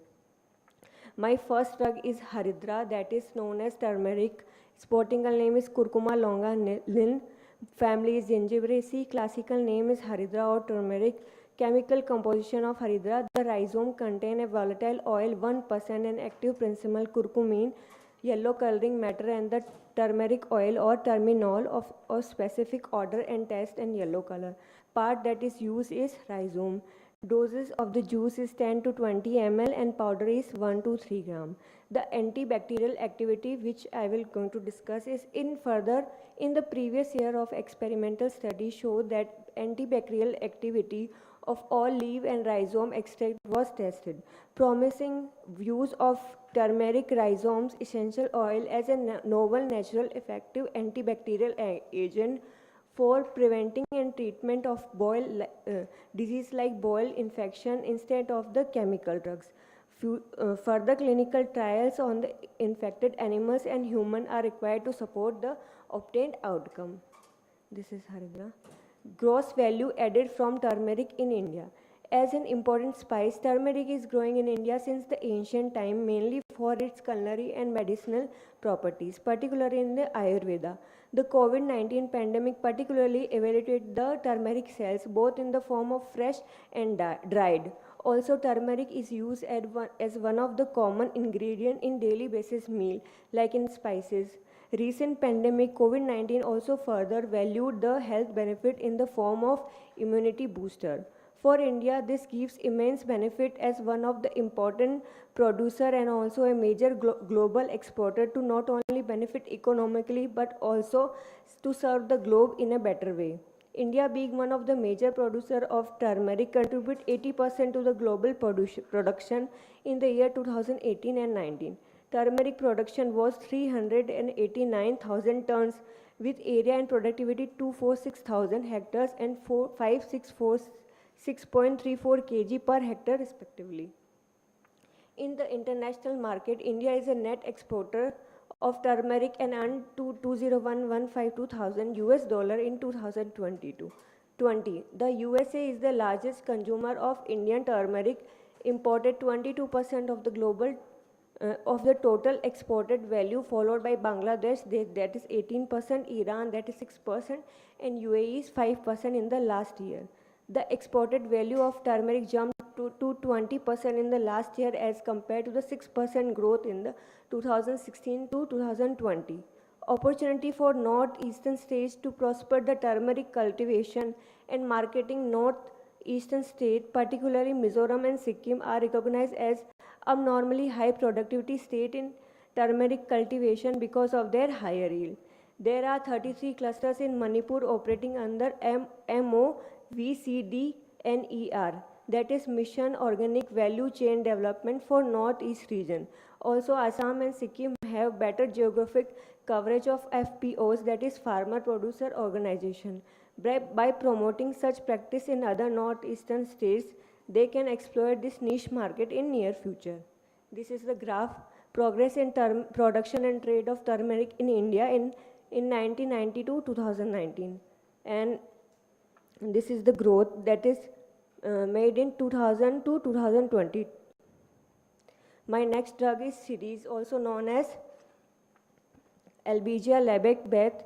Its family is Fabaceae, classical name is Shirish. Its chemical composition contains saponin and tannins. Its part that is being used is bark. Doses of the powder is 3 to 6 gram and juice is 10 to 20 ml. Description and distribution. It is a deciduous tree with compound leaves, flat oblong fruit, round cream-colored seeds grow wild. This plant is found throughout India, Bangladesh, tropical and subtropical Asia and Africa. Its medicinal use as written in our Vedas like Ayurveda, that is hiccup and asthma, kusht, that is known as skin disease, worms, obesity, boils, insect bite, wound and rat poison. Formulation that is given for formulation that is made up from Shirish are known as Mahashira Shadi Agad and Shirisha Arist. Antimicrobial activity. In the previous year of different experimental studies show that a total glycoside cardinoyl glycoside isolated from the stem bark relieved antimicrobial activity against the test culture of Staphylococcus aureus, Pseudomonas and Candida albicans. The glycosides cause leakage of cytoplasmic constituent. The extract of the root showed antifungal activity against the plant fungi. The alcoholic extract of the bark relieved moderate and antihelminthic activity against in the in vitro ascaris. That is the plant Shirish. And the next plant is Shinduvar, that is also known as Nirgundi. Botanical name is Vitex nirgundo Linn. Family Verbinaceae. Classical name is Nirgundi.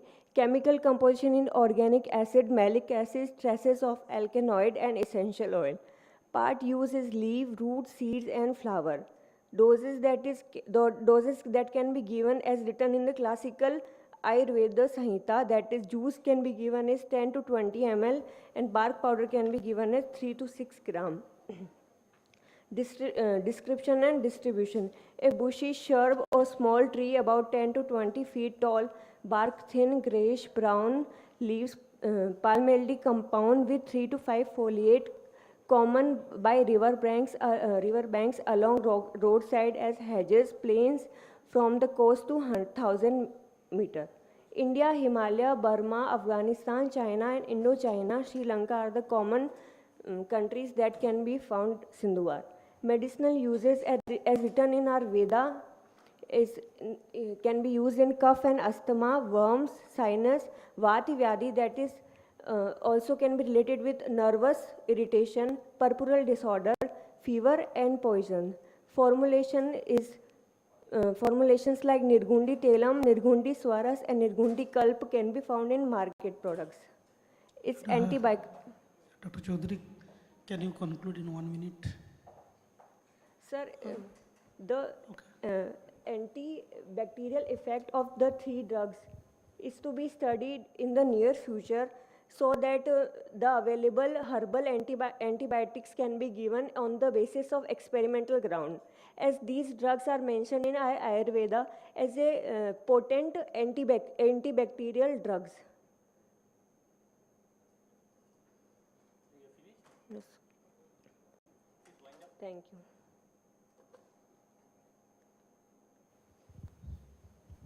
So is there any questions on the presentation? Actually, she has described about the this the effect of these three plants on the antibacterial, antifungal and other curative property of curcuma lomba that all of you know. I want to ask you regarding the second and the third plant, is the potent chemical compound has been identified?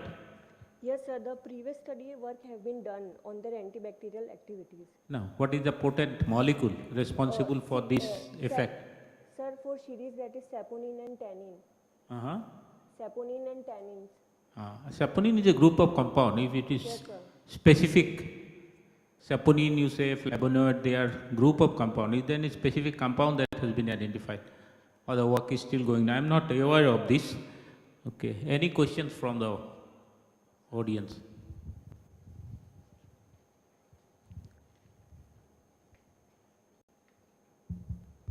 Dr. Jyoti, what is the Ayurvedic concept of say checking purity of say turmeric? Like, is there any concept which we can say that this turmeric is it described in Ayurvedic text that this is a better turmeric or this should be used for drug preparation? Because in modern science we have the concepts like we can do quantitation of curcumin, we can do quantitation of oil, but any Ayurvedic concept of checking the quality? Sir, Vedo mein to matlab not as such recommended that this type of turmeric is used in edible form or on the external form. Not such mentioned in So Ayurveda. I believe it may be there. You please check it once again. I believe it may be there that this color should be there, this aroma should be there. So can it be translated with in the modern science? Okay, thank you. Okay, thank you.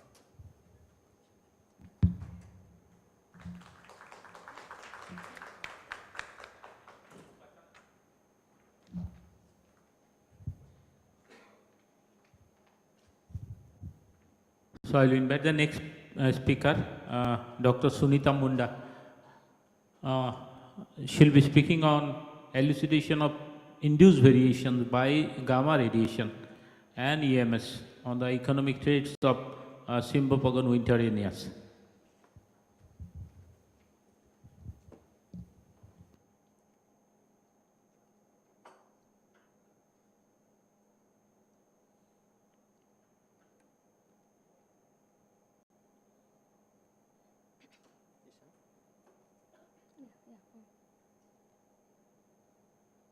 I'll request the speaker to wind up within 8 minutes. Time allotted is 8 minutes. Please restrict to the time.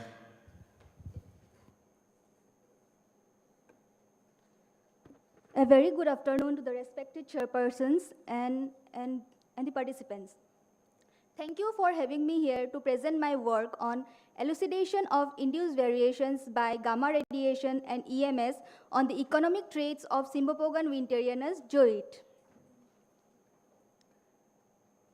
Symbopogon winterianus, which is commonly known as Java citronola, is a highly demandable medicinal and aromatic crops which produces essential oil, and due to its essential oil, it has a huge demand in aroma industries, pharmaceutical industries, and many pharmaceutical industries, also aroma industries.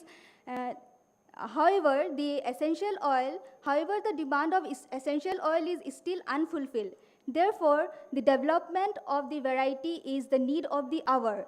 So, for the varietal development work, a large number of genetic variation is required, which could be fulfilled by the creation of progenies through mutagenesis. And by optimizing its mutagenesis technique, mutation breeding can be carried out for the development of superior variety. Next, this is the experimental procedure. First, a total of 72 germplasm of Symbopogon winterianus were collected from different parts of Northeast India. Then, the screening of the genotypes was done for 3 consecutive years.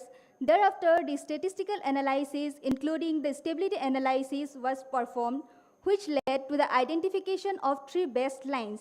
These lines were then mutated with different doses of gamma rays and EMS.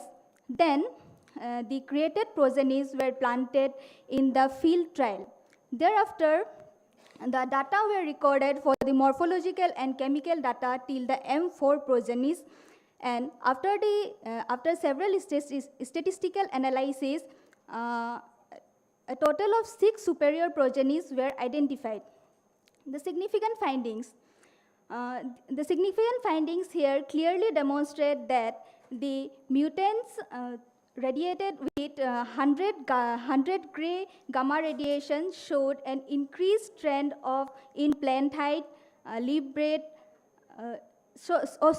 It showed a decreased trend in plant height, leaf breadth, and length of basal sheath. However, there was an increasing trend in leaf length, tillers per bush, and leaves per bush. However, our major interests are on these 3 economic traits which are the main priority, that is the herbage yield, essential oil yield, and citronellal content. Here, we can see that the EMS dose at 0.2% shows increase in the herbage yield and the citronellal content compared to the parents from which the mutants were created. Again, the essential oil at 100 gray radiation shows a very high increase in the very high and a significant increase in the essential oil compared to the parents. So it can be concluded that the doses of 100 gray for the gamma radiation and 0.2% for the EMS treatment are good for creating a desirable traits in Sympopogon winterianus. This is the GCMS analysis of the essential oil, and the chart here depicts that the citronellal content for all the progenies created through 3 parents showed increase compared to the parents.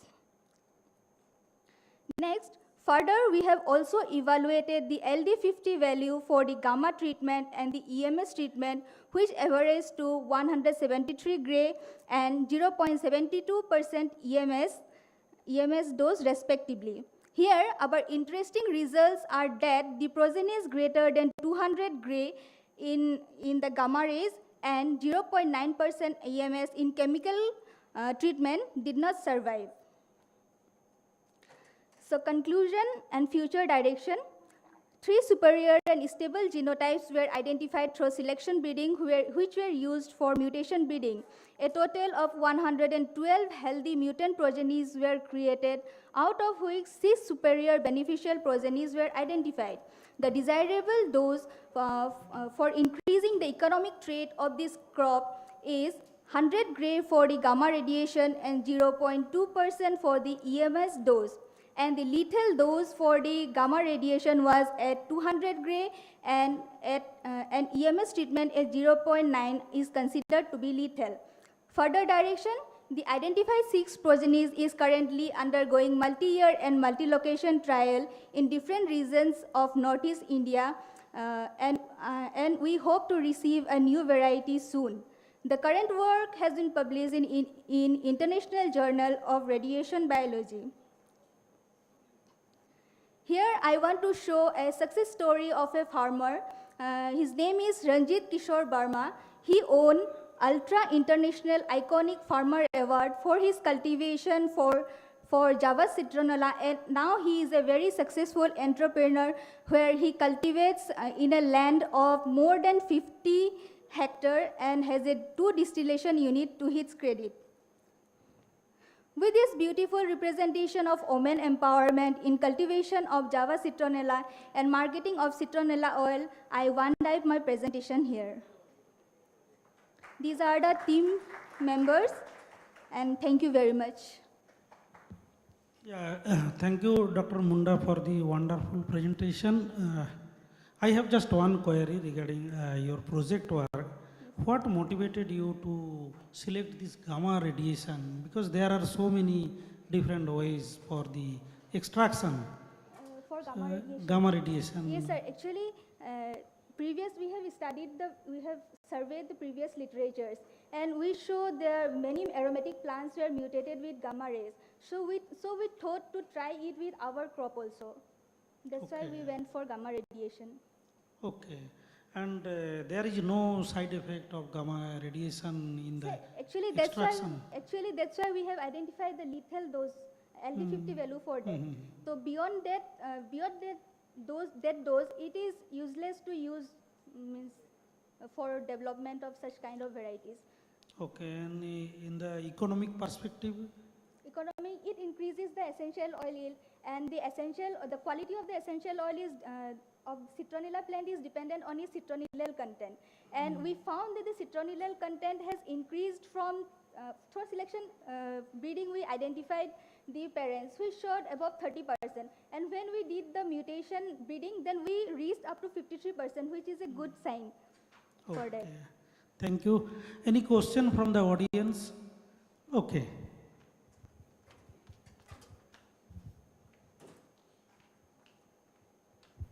Yeah, good work, Dr. Sunita. Thank you, sir. You said that you selected 3 superior germplasm from whatever collection you made, and then you put them for mutation breeding. Yes, sir.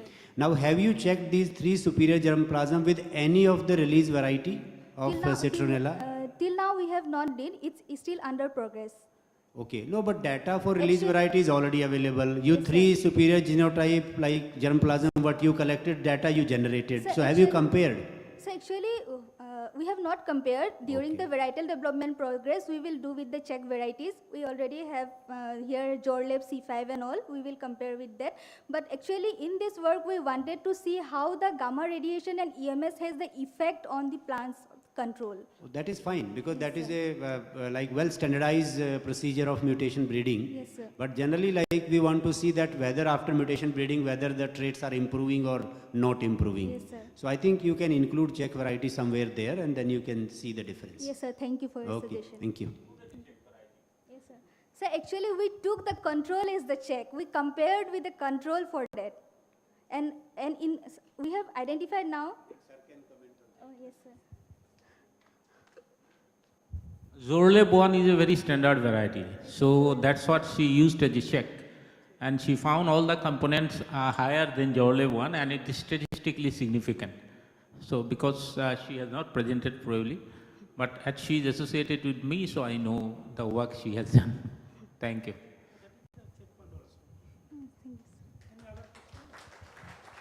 Okay. Okay, thank you, Dr. Sunita. So our next speaker is Sanjit Kumar Pandit. He will be coming online. There is some little bit of confusion with the topic, so better I will not talk the topic. Let Sanjit come and display his topic. Can you hear me, Sanjit?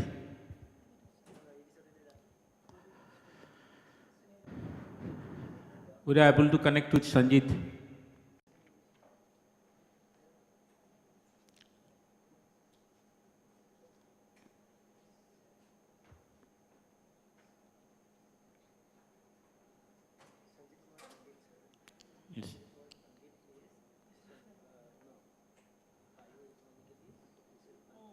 Oh, its topic is bioeconomically potential plant derivatives for cervical cancer. Okay, could we be able to connect with Sanjit?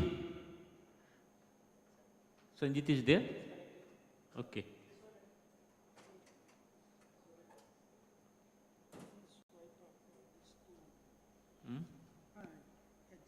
Yeah. Yeah, he joined probably. Hello, Dr. Sanjit.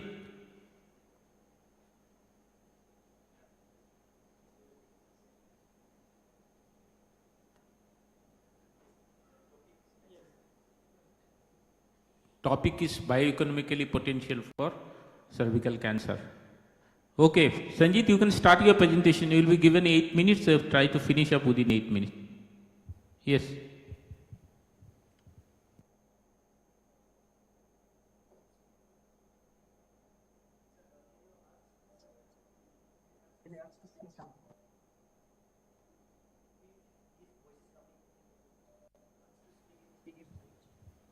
Can you hear us, Sanjit? You are not audible. We are not able to. We can see your slides.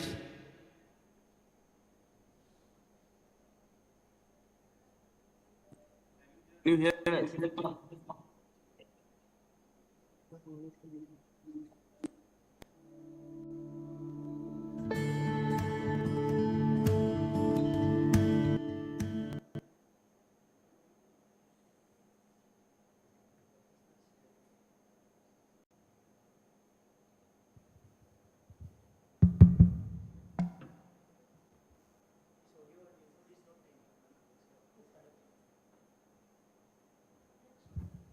So by the time he gets ready, we can go to the next one without wasting time. If the next one is ready, Manshika Sharma and Ranjan Datta Kalita.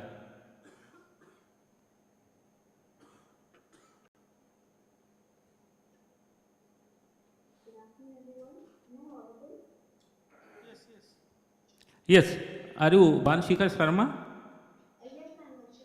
Yeah, you can start. Essential oil for Campharia galanga, that is your topic? Yes, you are audible. You can start. You'll be given 8 minutes. You try to wind up within 8 minutes. Okay? Start.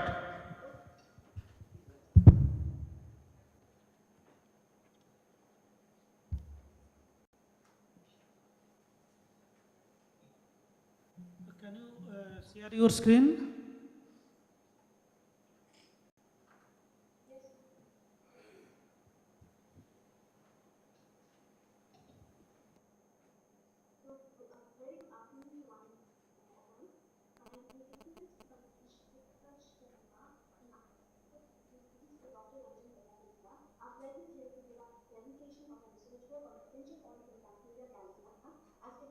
Bioeconomy agent, which is an in silico validation using molecular docking and simulation studies.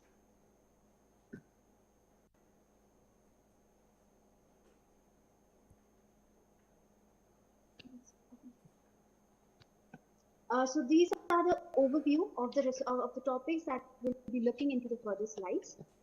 So before focusing on what is the research gap of our study, I would like to comment on why have we chosen as our plant sample. So Campharia galligna is known to be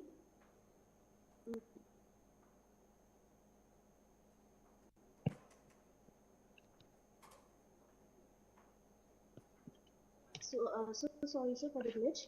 So Campharia galligna is most commonly used by the local people of Meghalaya, mainly for its therapeutic pharmacological properties like cough, cold, stomach ache, wound healing properties. It has a wound healing properties and has numerous pharmacological properties. So basically the research gap in our present study is that no in silico and molecular dynamics simulation studies has been performed on the essential oil compounds from Campharia galligna against the biofilm formation target proteins of Staphylococcus aureus. So this is how the Campharia galligna leaves looks like, and this is the rhizome of Campharia galligna. So in local Khasi name, the local Khasi name of Campharia galligna is the Khasi people, they normally call Campharia galligna as Singmo. So what are the objectives of the present study? So the first objective is the isolation and characterization of essential oil from Campharia galligna, followed by which we did some investigation. We cannot see your slides. Sorry, sir? We cannot see your slides. Okay, sir.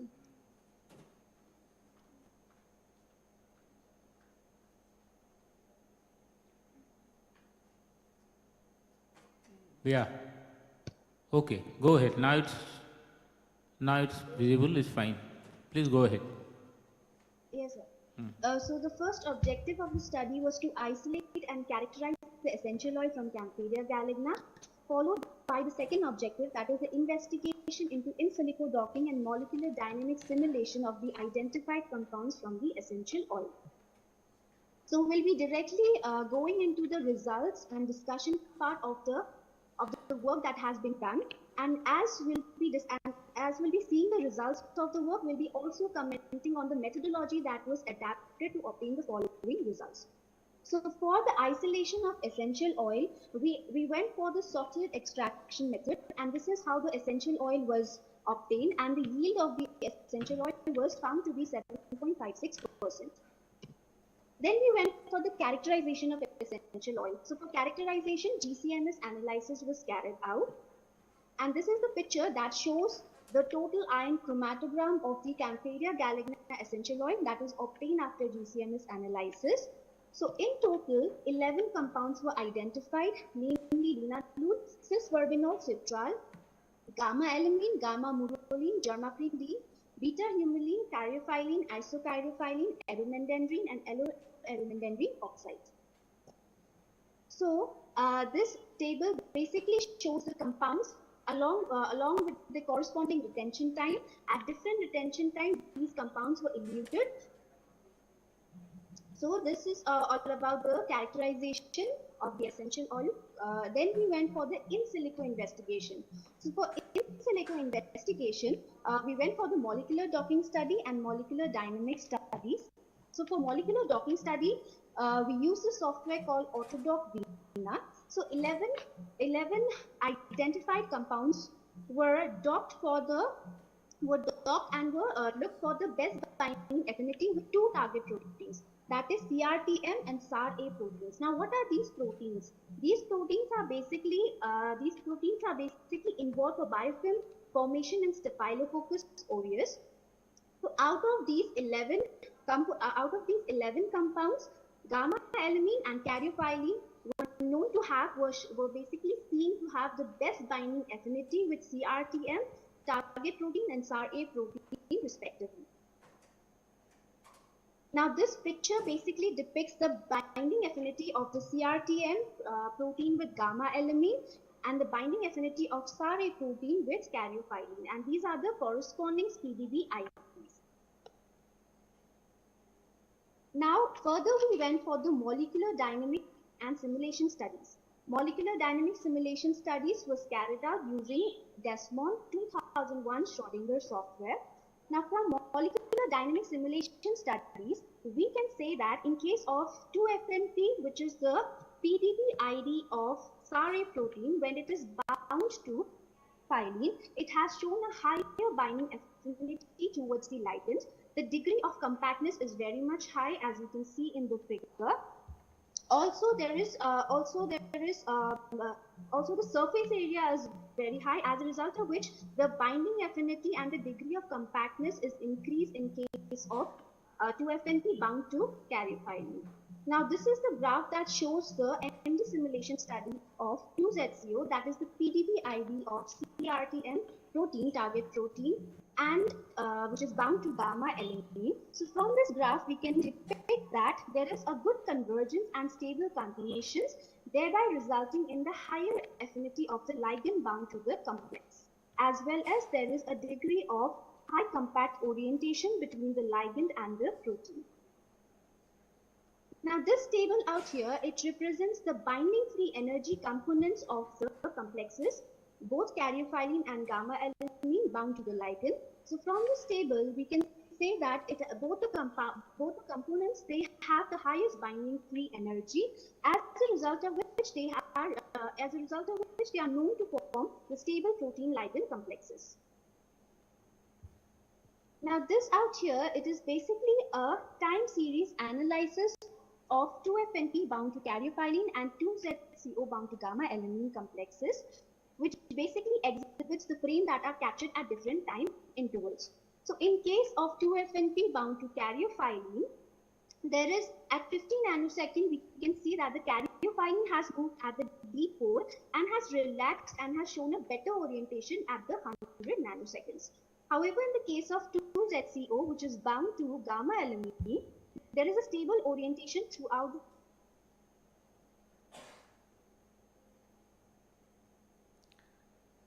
the can you wind up in 1 minute?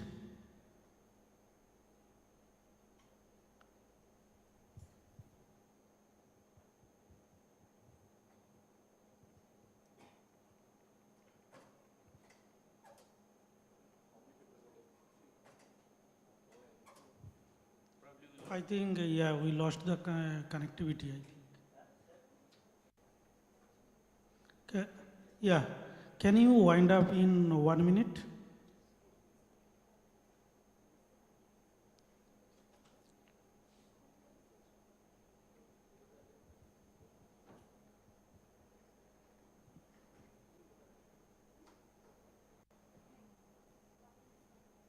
So we would like to discuss upon the results that we have obtained so far.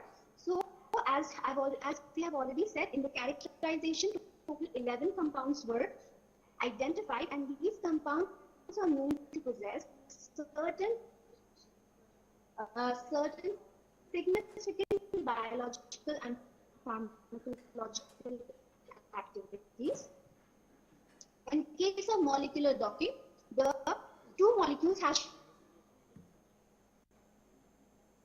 CRTM and SARI target proteins known to fall in interactions with the amino acid residues, as we have seen in the figure.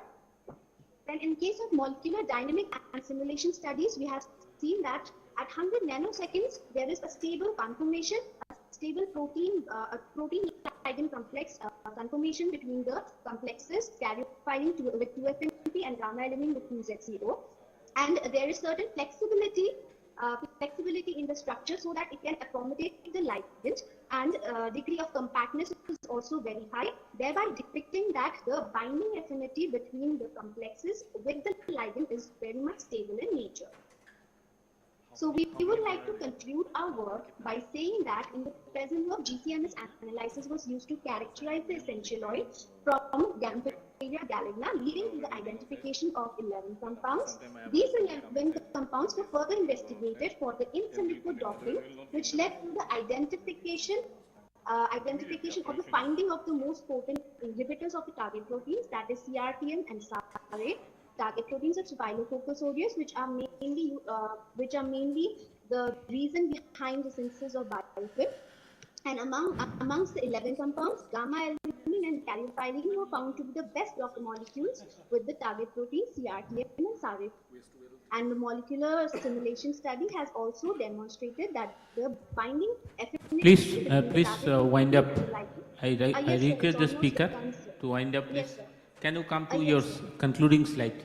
Saline Yes. findings, please. So, sir, in the future perspective, we can go for further in silico validation of the other target proteins that may be the potential inhibitors of the biofilm in Staphylococcus aureus. So these are the references, and thank you so much for hearing us out. Yeah, thank you very much for the presentation. Now we'll be going for only one question from the audience. Yes, sir. Anyone? Yes.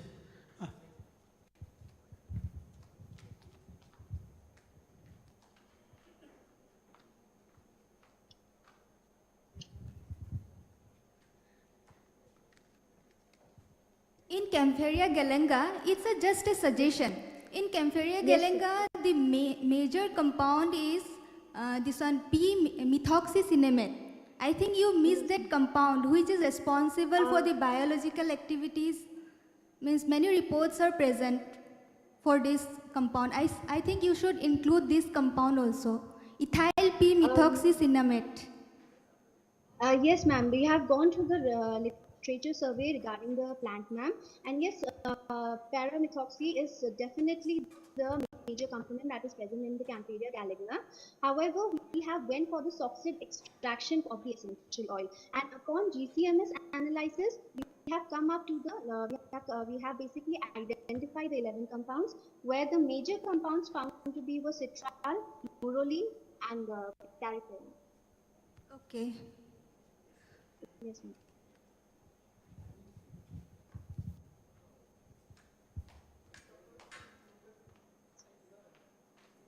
Okay, thank you for your very nice presentation. We are going to the next presentation. Next presentation again online by Dr. Ratna Kalita.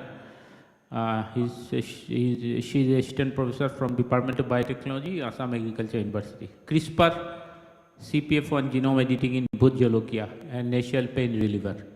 Can you have Dr. Ratna? Huh? Yes. Am I audible, sir? Yes, Dr. Ratna, you are audible. Yeah, my slides are visible. No, your slides are not visible. Yes, now it's visible.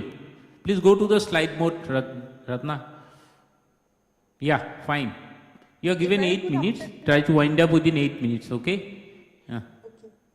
So a very good afternoon to the chairpersons and the co-chair, a coordinator, for inviting me and giving me a platform to present my work on CRISPR CPF1 genome editing in Bhut Jolokia.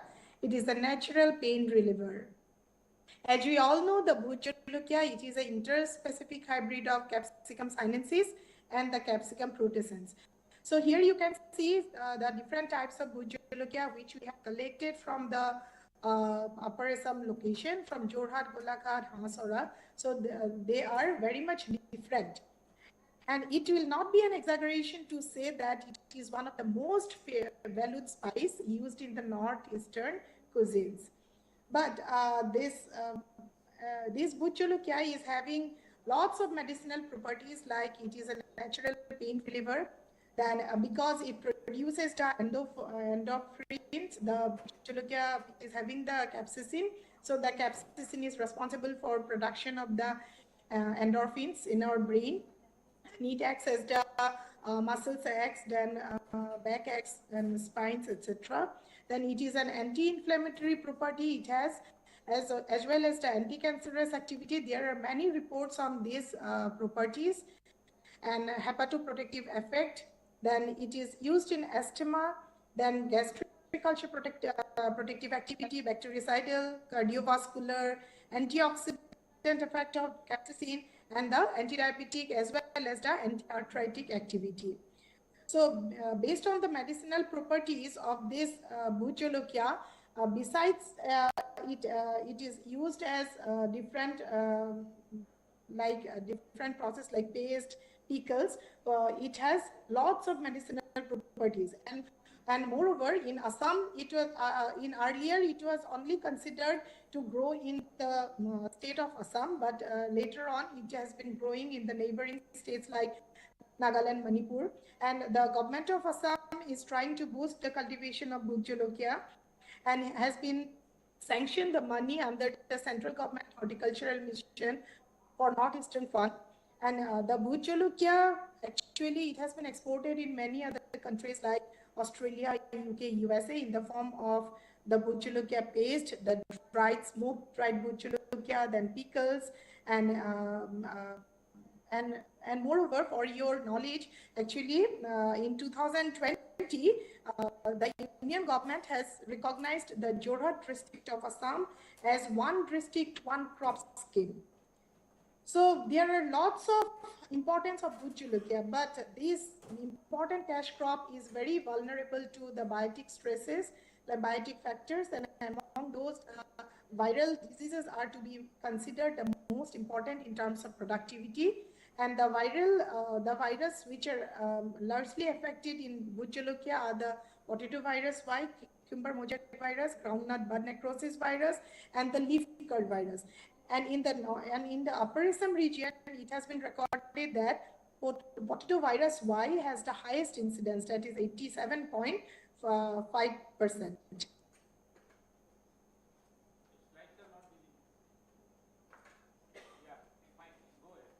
Hello? Yeah, go ahead. Yes. So this potato virus Y, it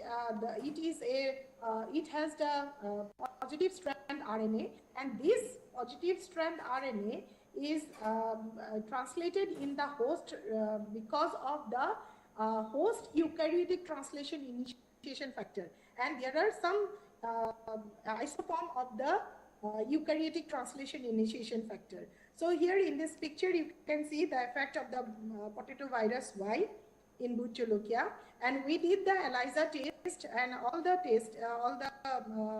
samples, it showed the positive against the PVY.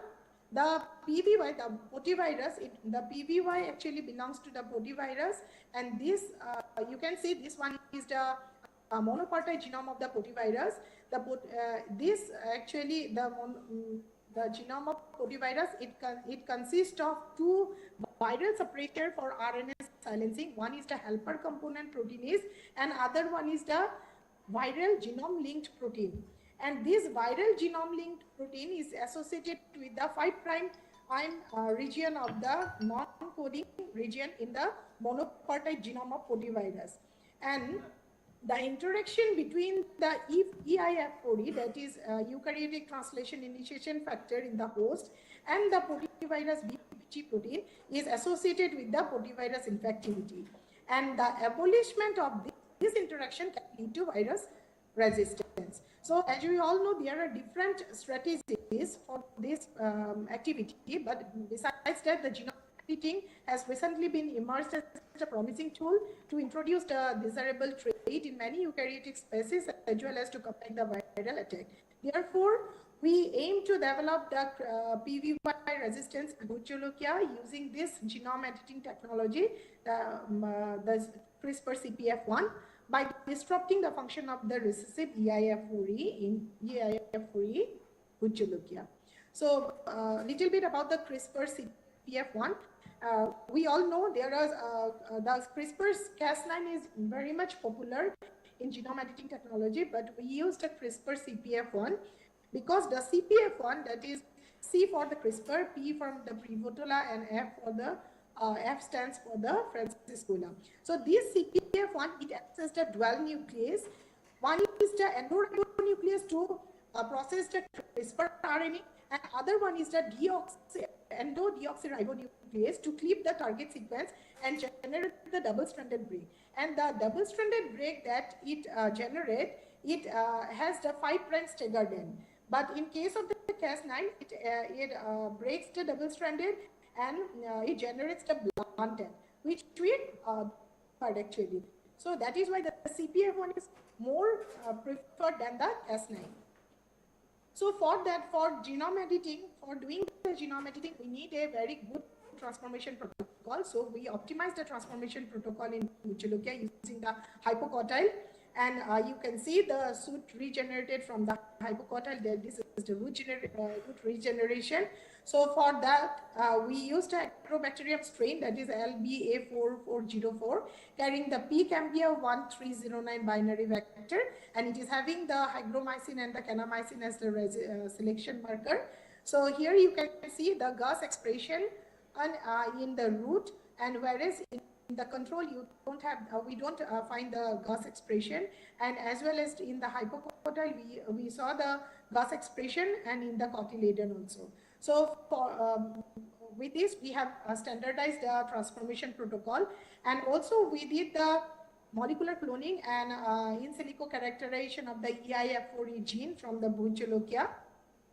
So when we did the phylogenetic analysis, we see that it is having highest identity with the capsicum enum, and also the model structure of EIF4E have 98% residue in the most favored region and only 2% in the allowed region. So the homology-based 3D modeling and the Ramachandra plot analysis ensured the quality of the deduced model, and the topology showed the folding pattern of the protein. So besides that, we go for the CRISPR plasmid cloning. So we designed the sgRNA and cloned into the PSH 923B and 924 vector, which is having the BSA1 as the restriction site. So this is the EIF4E sgRNA construct. So the sgRNA first has been cloned in the PSH 923B vector, which is driven by the U3 promoter, and then again it has been cloned into the PSH 924 vector, which is driven by U6B2 promoter. Then this is the designed sgRNA with the help of the CRISPR software from the first exonic region of the sequence. This is the PSH 923B and 924 vector we have isolated. Then restriction digestion with the BSA1, as both the vector has the BSA1, the restriction site. Then we cloned our sequence, or the clone our targets into the vector, produced product in the XL10 competent cells. Then we confirmed the ligation with digested with the NCO1. NCO1 was there in both the vector. So till now we have did this much, the standardization as well as the cloning into the binary vector. Then we need to do the transformation into the transformation with the help of the agrobacterium, and we should transform it into the our Butyologia plant. Then we need to do the genotyping. So we are still working on that. So we believe that the sequence-specific mutation of the EIF4E gene in Butyologia by CRISPR-CPF1 will lead to the development of the BVY virus resistance, without otherwise affecting the plant genome and be considered safe for the human consumption and for the release into the environment. And we are also working on the in vitro regeneration and molecular character interaction study in the Butyologia in response to the PV. So I must thank the DBT Government of India for financial support, my research team, AU Jorhat, and as well as the IIT Guwahati for giving me the platform to talk on my work, which I have done till now. Thank you very much. Thank you, Dr. Kolita, for the wonderful presentation. Now we will take only one question from the audience. Only one question because we are running out of time. Any question from the audience?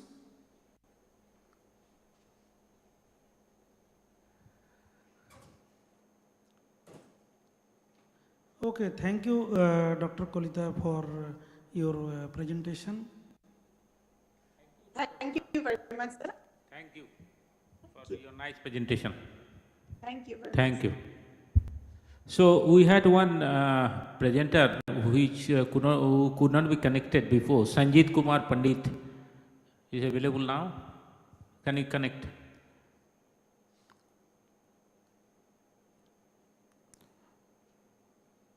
Sanjit Kumar Pandit. Can you connect with him? Please send him a message to connect.